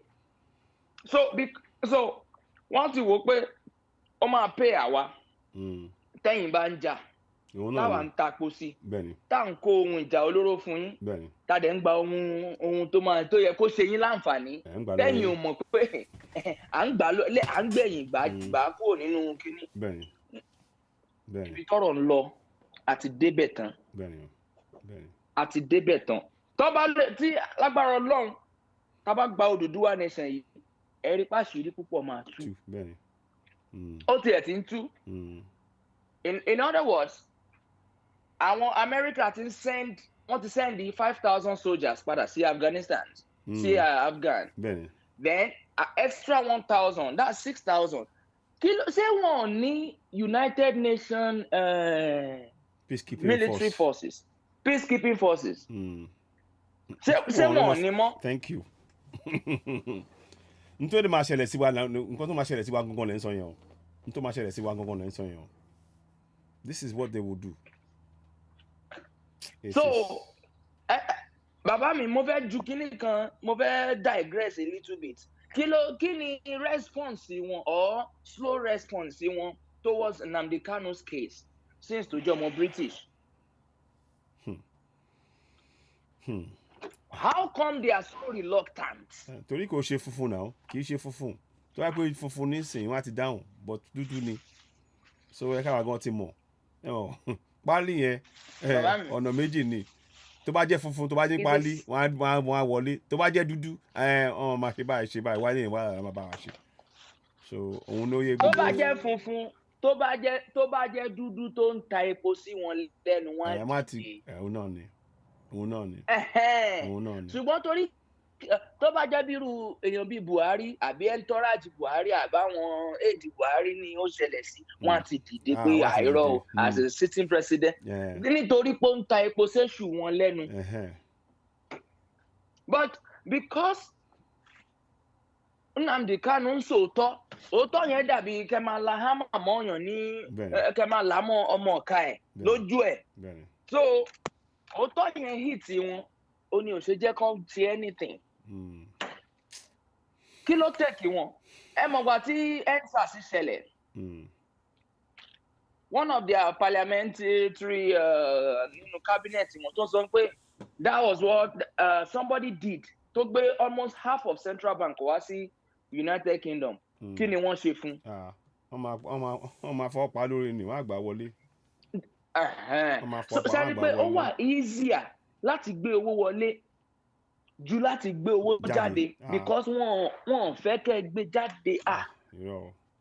gbé jáde kẹ. ibi tí cruelty wọn ti bẹ̀rẹ̀ ni that's why I call them invaders. Invaders have nothing to lose. All they do is tọba ó dàbí kéèyàn lọ jalè tó bá tà ní tó bá jí nǹkan 1 million tó bá tà ní 100 naira kò lose tòró nǹkan lónìí tẹ bá tún gbà padà lọ́wọ́ ẹ̀ kò lose tòró nǹkan lónìí a tún lọ wá míì jí ni bọ́n ṣe ń ṣe nìyẹn. So first previous caller tó ń sọ̀rọ̀ yẹn pé àwọn people yìí ń wo ibi tí wọ́n máa lè máa tọwọ́ bọ̀ nínú orílẹ̀-èdè tán ti máa jí nǹkan. Ìwà wa àwa tá a jẹ́ Yorùbá ẹ jẹ́ ká dìde. Ṣé rí Yorùbá ló wà blessed jù o. I lived in the north. I have stayed with the Easterners. Yorùbá ilẹ̀ wa tá a bá gbìn nǹkan kò sí kíkiní yẹn mọ́ hù without fertilizer. Without fertilizer but ó dàbẹ́ ni pé bóyá a ti sùn jù ní o bóyá a ti wò pé ẹ ṣáàjẹ́ kan máa ṣe lọ a máa bá wọn bẹ̀ ẹ wo àwọn tó ní kẹ́ máa ṣe lọ a máa bá wọn bẹ̀ ibi tá a bá ṣe dé wọ́n lè má bá wa. òun náà ni. torí ìgbà tí Oduduwa nation agitation bẹ̀rẹ̀ àwọn kan yín mú kán dẹ̀ continue. òun náà ni. tọ́ bá ti mọ̀ pé wọn ò ní join ẹ jẹ́ kán continue àti máa yín mú because ó máa tó stage. Bàbá mi ẹ wo màá pè yín later. Ẹ sọ̀rọ̀ ẹ ṣeun gan mo dúpẹ́ lọ́wọ́ yín ẹ ṣeun thank you so much thank you. Yes sir. Ẹ ṣeun ọ̀dà. Oòduà gbé. Àmì àṣẹ. Thank you so much caller. Ladies and gentlemen, look, I'll play a few minutes. I need to go off. I might have to come back again. We'll have to come back on this program again, and we need to talk about this more. If I have to do this almost on a daily basis, I will do so, and others will do the same thing. One thing is for sure, the media, our media, we will have to talk about this one account. We cannot wait anymore. We haven't got the time. What I'm saying to you all is that 2022, those of us that are thinking come 2023 elections, 2023 elections is not going to come up. They would have wrapped everything up before then. By then, they would have had the Fulani state if we do not act now. By then, they would have had the Fulani state if we do not act now. These are things, Yes, we must be for plan B. I agree with Dr. Benjamin. I agree with you. Yes. So by 2022, next year, they will have wrapped everything up. Right now, already, I'm telling you, there is no Yoruba military officer in the south that can protect Yoruba people. Let me say that again. There is no Yoruba military officer. There is no Biafran military officer. There is no Middle Belt military officer that can protect their own people in the south. Zero. You know why? All of the levers of control is in the hand of the Fulanis. They can't protect, we cannot protect our own. And that is what has been happening. That is exactly the same thing that they've done to the Taliban. Those who came and said, oh, you know what? We're going to work with Taliban and everything else. When they were going, they took their weapons away and they left the Taliban open for attack. It's a strategy. It's the same strategy going at play. They are sending our Yorubas, our Biafrans, our Middle Belt into the north to be killed by Fulanis. Every Fulani, they release Fulani. Let me show you a picture. I will remind you. So to bring the connection to this, let me show you a picture. Let me see if I can show you that picture. If I can show you the picture. 1 second, please. I just need you. We have to be aware of what is going on, and we must not allow ourselves to be fooled anymore. Let me see. Where is it? Where is it? Or did I not put it here? Okay, I didn't put it here. 1 second. I'll find a. Let me find you a picture, because I had it. I know what it is. I'm just gonna find you a picture. I want you to see how they treat Fulani terrorists, and that will tell you everything you need to know. And it is the same thing. The Taliban will protect their own. The Fulani terrorists will protect their own, and they will prosecute and jail and kill Southerners. It's not. I'm not spreading rumor. I don't do rumor. I'm giving you facts. When you see the next picture, when I bring it up, you will understand what I'm saying. I mean, I've got another. I'm probably gonna wrap up in the next 5-10 minutes. I want to, but before I go, I will show you another picture as well that I wanted to bring to get your attention. But I want to show you that picture because it speaks volumes. So when you hear the government say we're going to protect you, the citizens, it's a lie. It's a big lie. They are only protecting the Fulani terrorists, making sure that they kill them, and that when the Fulani terrorists kill, they get away with it. They are pardoned. And this picture, again, I'm going to show you again. It speaks to that. It speaks to as we speak. ISWAP are running several parts of Borno State, and the government pretends as though it's not happening. And the ISWAP are running that with the complete agreement of the government of that contraption. And that is why we need to dismantle the complete agreement. Let me show you what I mean. It will come up in a minute. Just give me a minute. I just need to find that picture. I'll bring it up, but I want you to understand that now is not the time for us to joke. This has gone beyond joking or coming and making statements, and we need concrete action, collective concrete action, such as NINAS. Sign that NINAS. Sign it. Make sure you can get out there, get family and friends to sign the NINAS urgently, because what we are faced with now is I don't even have words for what is being done. It is horrifying. It is sickening, unacceptable. I'm almost there. Unacceptable.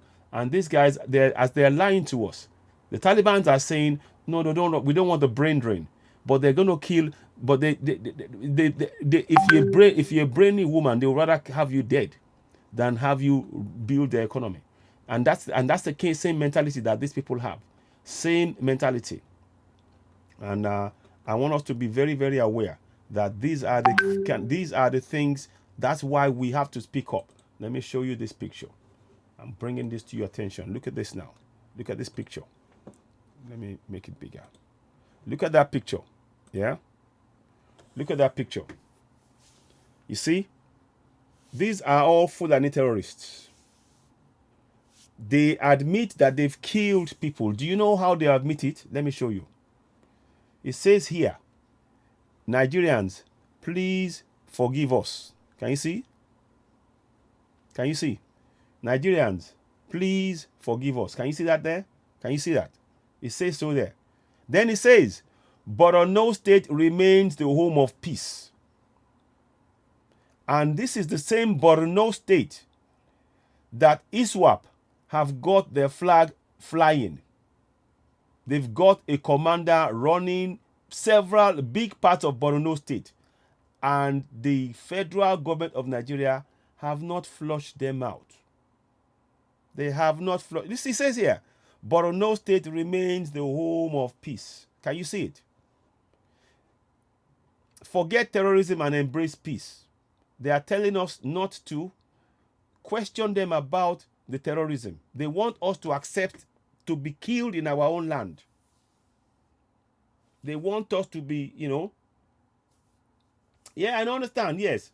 Look, I don't want to talk Lashe. There are certain things I'm not going to go mention, but I'm just making us aware. These are the things that we need to be aware of. Before I close, I want you to look at those pictures. And I will do something more as I'm doing that. I'm going to do this. Let me play this up to you. 1 second. Fresh wave of refugees. Paul Adams, BBC News. Let's get you the very latest now from our South Asia correspondent Ambrasan Etirajan. Ambrasan, I understand you have some breaking news. In the last few minutes, we are hearing from Abdullah, who is head of the High Council for National Reconciliation, who is heading the peace talks in Doha. He has given a message on Facebook saying ex-president has left the country, and he criticized him. That means President Ashraf Ghani has left the country with all his entourage. That's what. So, did you hear that? The president of Afghanistan, Rafsanjani, has left the country with his entire entourage. They've left. So, this is let me put this. How would I do this? Let me do this. 1 second. Let me I'm trying to find a way to do this, but I don't know how it's possible. If it's possible. Save image. Let me just go.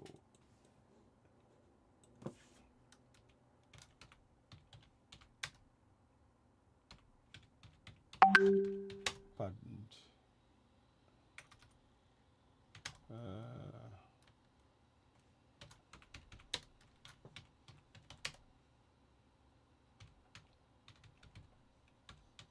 So terrorists. So now let me do one more. Let me go on. In fact, this image is going to speak volumes.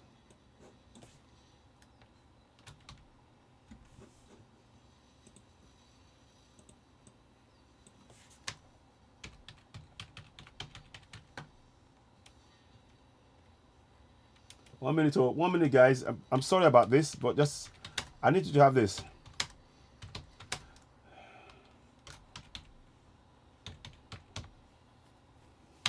Now, I want you to see this picture here. I'll come back to you later, but I want you to see this picture. Look at this picture. Look at this picture. Let me make sure you see it better. Look at this picture. Look closely. Can you see our military? See?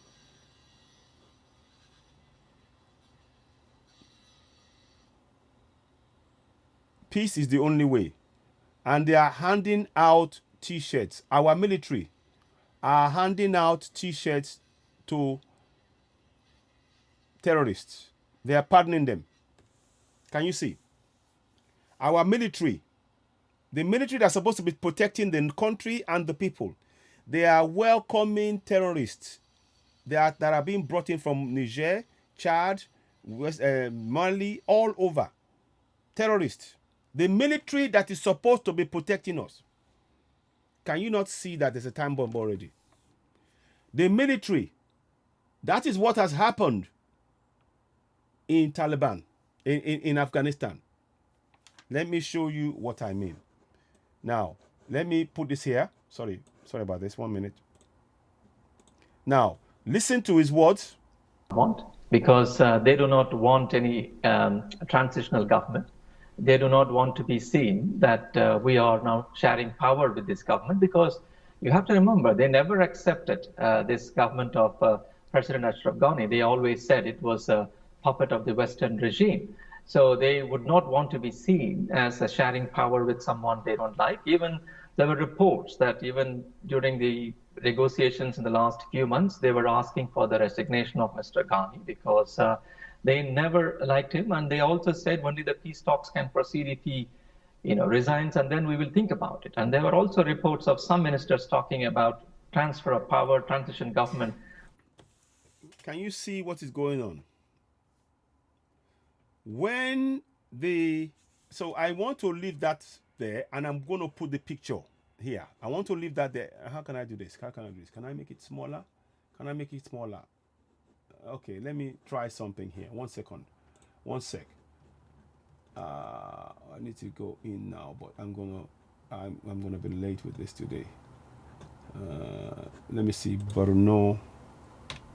I want to do something here because I want you to know, to see what is being done here. Everything that we're saying is this is what is going to happen. The same Buhari and all of those people who are in government, they will leave. When those people who are telling you to believe in one Nigeria tell you what, they are the first ones who will fly. They will leave you all inside that one Nigeria. But this time it's not going to be Nigeria. It will be a full and it's they will leave. That is, the president has flown out with his entourage. The Afghanistan president has flown out with his own entourage. The entire thing. So those of you who are on ground, who are supporting one Nigeria, this is what is coming. This is your fate. This is your fate. Those who you believe they're giving you all that money now, when the Fulanis will get to the point whereby they will say, right, okay, we don't want anymore. We want you to leave. And they will know that's the time. That's the time that the game is up. There's people who are, I am the man, I can do and undo. They will fly their family and their entourage out. Just like the Afghanistan president. Hear it again. I'm going to wrap up here. But you now. Their properties, their lives are safe. There will be wage on any. Let me see. Oh, it's not going to go. It's not going to go back. Forces. I'm going to try and... I've also been... change. I'm going to try and get you that point. So... Not too many windows close by. Refuge in Pakistan. They continue to... In Afghanistan. Taliban... They are continuing. Mr. Biden's view that let me just get this states and many NATO partners will go back to do what's next. The people who are trying to get out. Ghani ruined the people and left. Now, let's go. Let's go now. Listen to this. Listen. I want you to listen to this bit. And when you are hearing it, Taliban reach Kabul, take key air base at Bagram. You see that? Like I said, the Fulani, they control Air Force, Navy, and the military. They control all of that. And now they are giving funds. The same military are giving funds to the Fulani terrorists. That is why Gumi is encouraging more terrorists to abduct more people. When they abduct more people, the government pays them more money. They use that money to buy more weapons. They have more weapons, more powerful than our military can have. The Boko Haram terrorists are the government in waiting, like the Taliban. That's what we're faced with. So you that are speaking one Nigeria, carry on. The Boko Haram terrorists, they are the government in waiting. It is as simple as that. Gumi is getting the money, giving it to them, and they're using the money to buy more weapons, more superior than our own military. And the people who want to dominate and take over that whole country are making sure that they have the power.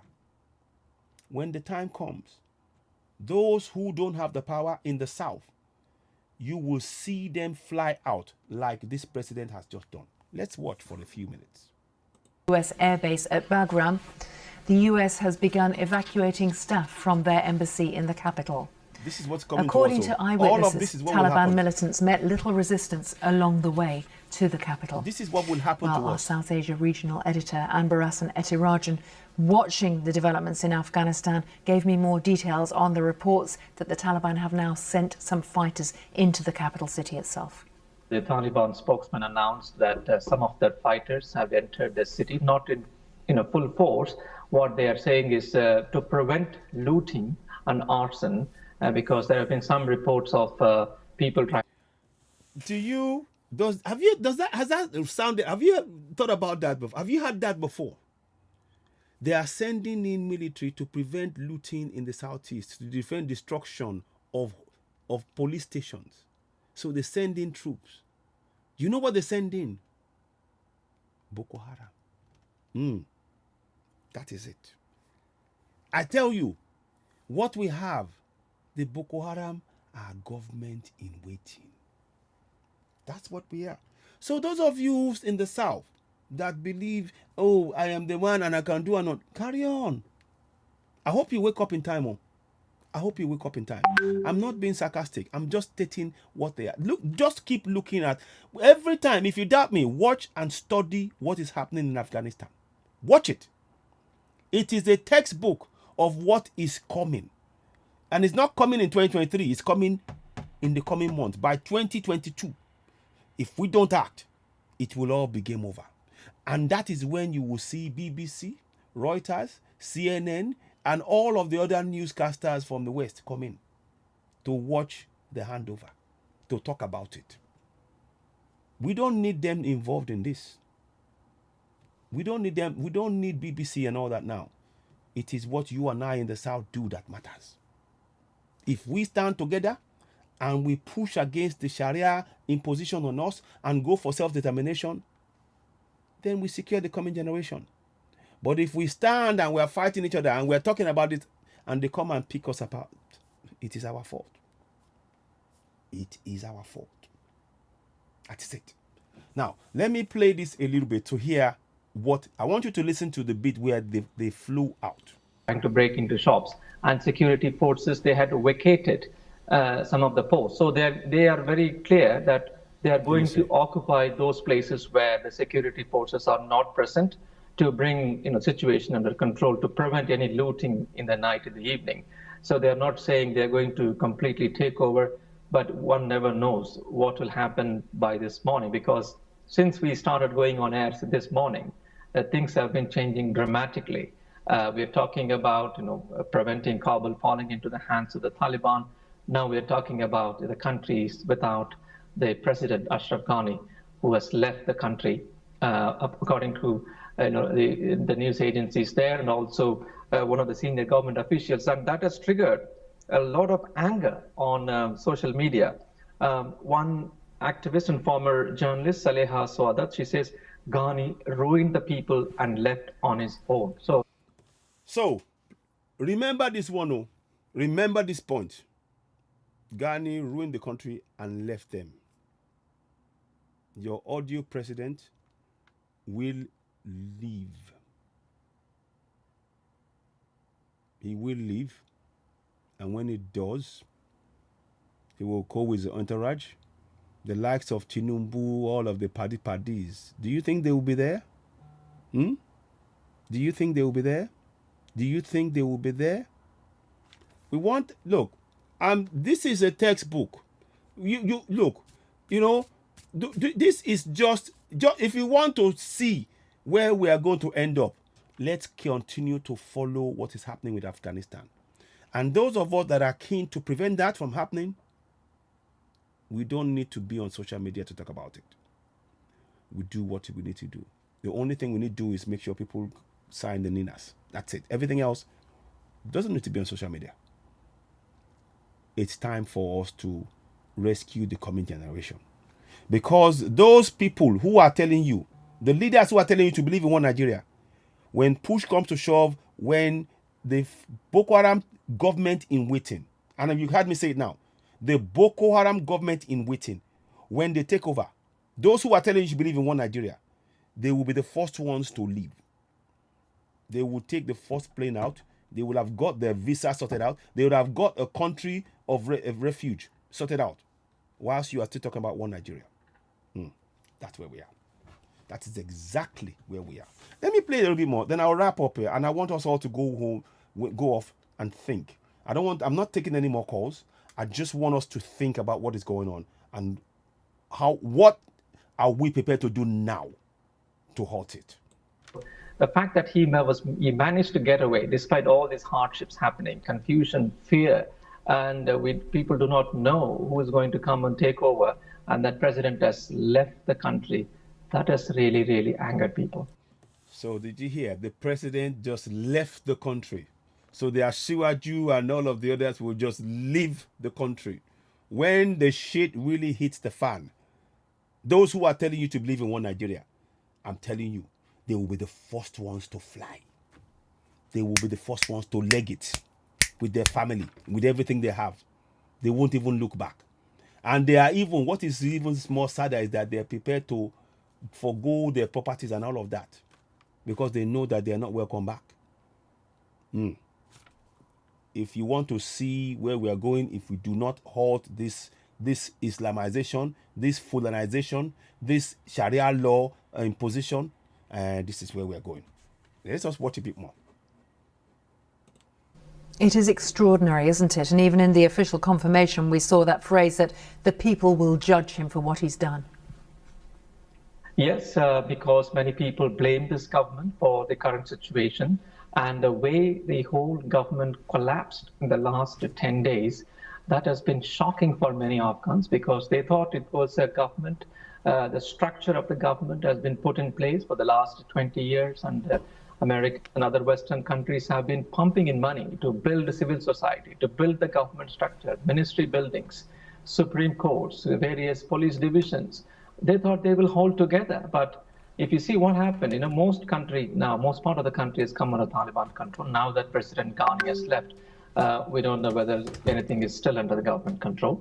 And the second thing is there was a big gap between provincial councils and the government of Kabul, because these provincial council governors, the provincial governors have been doing deals with the Taliban and switching sides, and the whole thing collapsed in the. Did you hear that? Let me play that beat again. I don't know if you listen. Let me just play that beat again. Listen. Listen.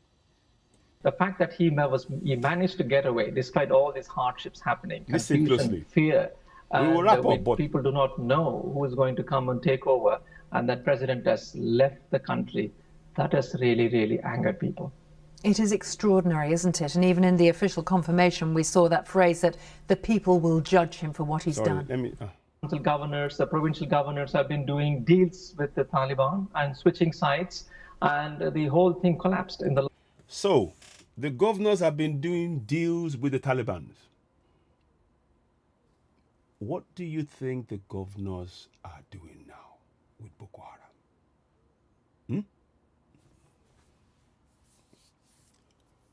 What do you think the governors are doing right now with the Boko Haram government in Waiting? It's the same thing. It's the same thing. Same textbook. No difference. The Taliban government and the Afghanistan government, when they saw everything crumbling, they made passage for themselves. They made deals with the Taliban. And the government collapsed. And those who wanted to flee, they flee.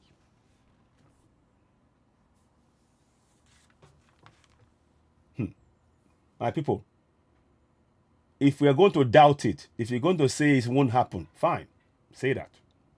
But just remember, if it does happen, and I hope it doesn't, remember that Citizen AY on Oduduwa TV Radio on other platforms here is making us aware. Not myself. Mayegun mentioned it yesterday. We are all talking about it. But I want you to know that the people who are telling you to believe in one Nigeria, this is what they will do. And I want you to have it in your mind that the government in Waiting are the Boko Haram. The Boko Haram, the ISWAPs. They are the government in Waiting. That's what's happening. Anyway, I hope you all have a think about what we're saying. And those in the South, if you genuinely have the interest of the youth, the coming generation of Southerners at heart, you will have a rapid rethink about the state of things right now, and you will do the needful. We will continue to bring news to you, raise the level of awareness, and we will have discussions among the media to see what we can do in the interim until you guys can fix yourselves in the middle there. Because we've tried to do what we can. There's only so much we can do, but we will proceed nonetheless. But we do hope that you don't leave it too late, like they've done in Afghanistan. Unfortunately, some of those you call leaders, they are the first ones that will leave the inferno that is to come. And it's not 2023, it's 2022. It's not 2023, it's 2022. It is 2022. And we need to be awake. If you say 2023, you think, oh, there's still time. And that is the problem. There isn't the time. And that is designed that way. I made the mistake of talking to you about 2023 elections. There will be no nation without that Islamization in place. come 2022. That is the most important thing right now. They are going to go for it, sort everything out, have it completed in 2022 if we do not wake up. So the question, I leave it to you all. I won't take any calls. I'm switching the phone off right now. I want us all to go off and think. I want us to go off and think. What do we want to do? Not just at top level. How can we wake up our communities so that every community starts realizing the danger that we're facing? Every community in the South, every community. No, I ban none. There's none. I leave no community out in this. We are on a ticking time bomb. We've been having several meetings, we've been discussing and everything else. And I realize one of the things that we have to do right now is to first ask yourself, have you signed the NINAS? That is the first thing. Each and every one of us, every community in the South. Because those in government, they have a plan B for themselves that they have not provided for you. Those who are telling you to believe in one Nigeria, their plan B. Their plan B is when the shit hits the fan, proverbial, excuse my French, when when it hits the fan, when the mess hits the fan, they have an exit route. I heard 1 or 2 Obas are getting planes. They're buying planes. Now, why would an Oba buy plane? Why would an Oba buy a plane? Why? Have we thought about that? Why would an Oba buy a plane? There's only reason why an Oba is going to buy a plane. Because he knows that when the shit hits the fan, sorry, I say it again, he can fly out. And the people that he's supposed to be the king over, he will leave them to be consumed, subsumed, to be enslaved, perhaps forever. That's where we are. That is where we are. I don't take any pleasure in stating this, but this Afghanistan is a wake-up call for us all. And it's not 2023. It's 2022. It's not 2023. It's 2022 next year. Barely 5 months. Barely 5 months. No, what am I talking about? Even, less than that. Because we are now in July. I mean, we're in August.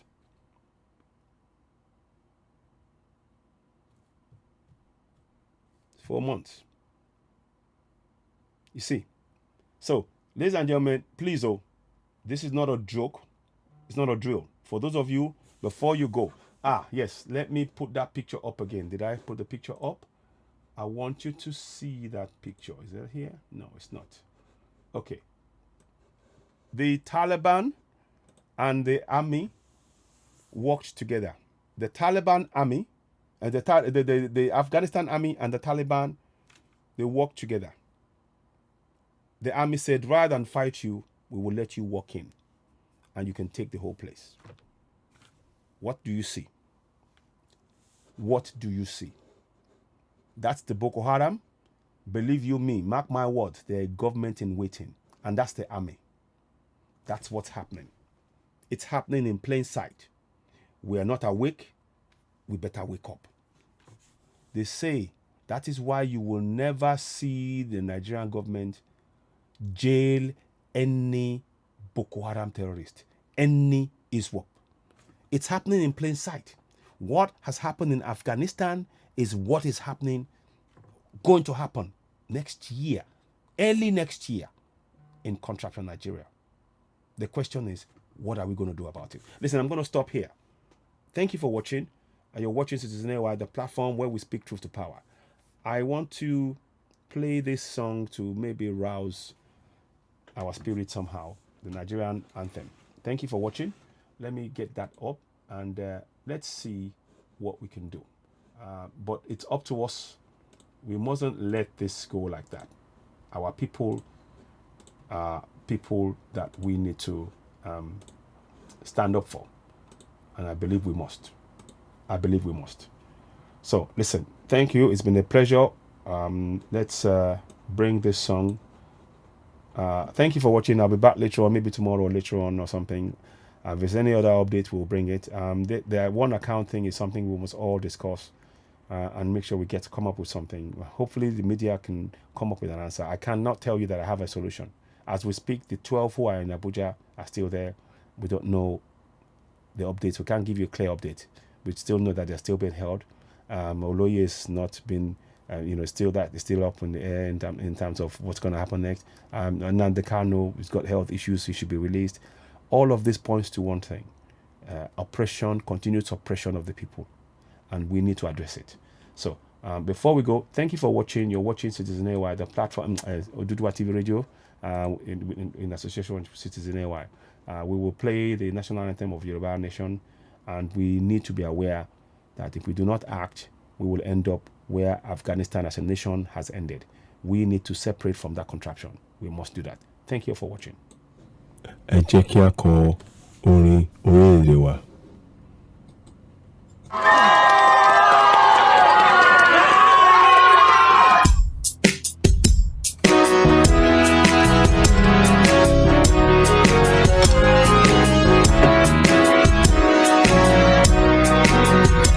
Iṣẹ́ wa fúnlẹ̀ wa, orílẹ̀-èdè wa, kágbéga, kágbéga, kágbéga fáyé rí. Ìgbàgbọ́ wa ni pé láti bẹ̀rù làbọ̀ mọ́. Káṣiṣẹ́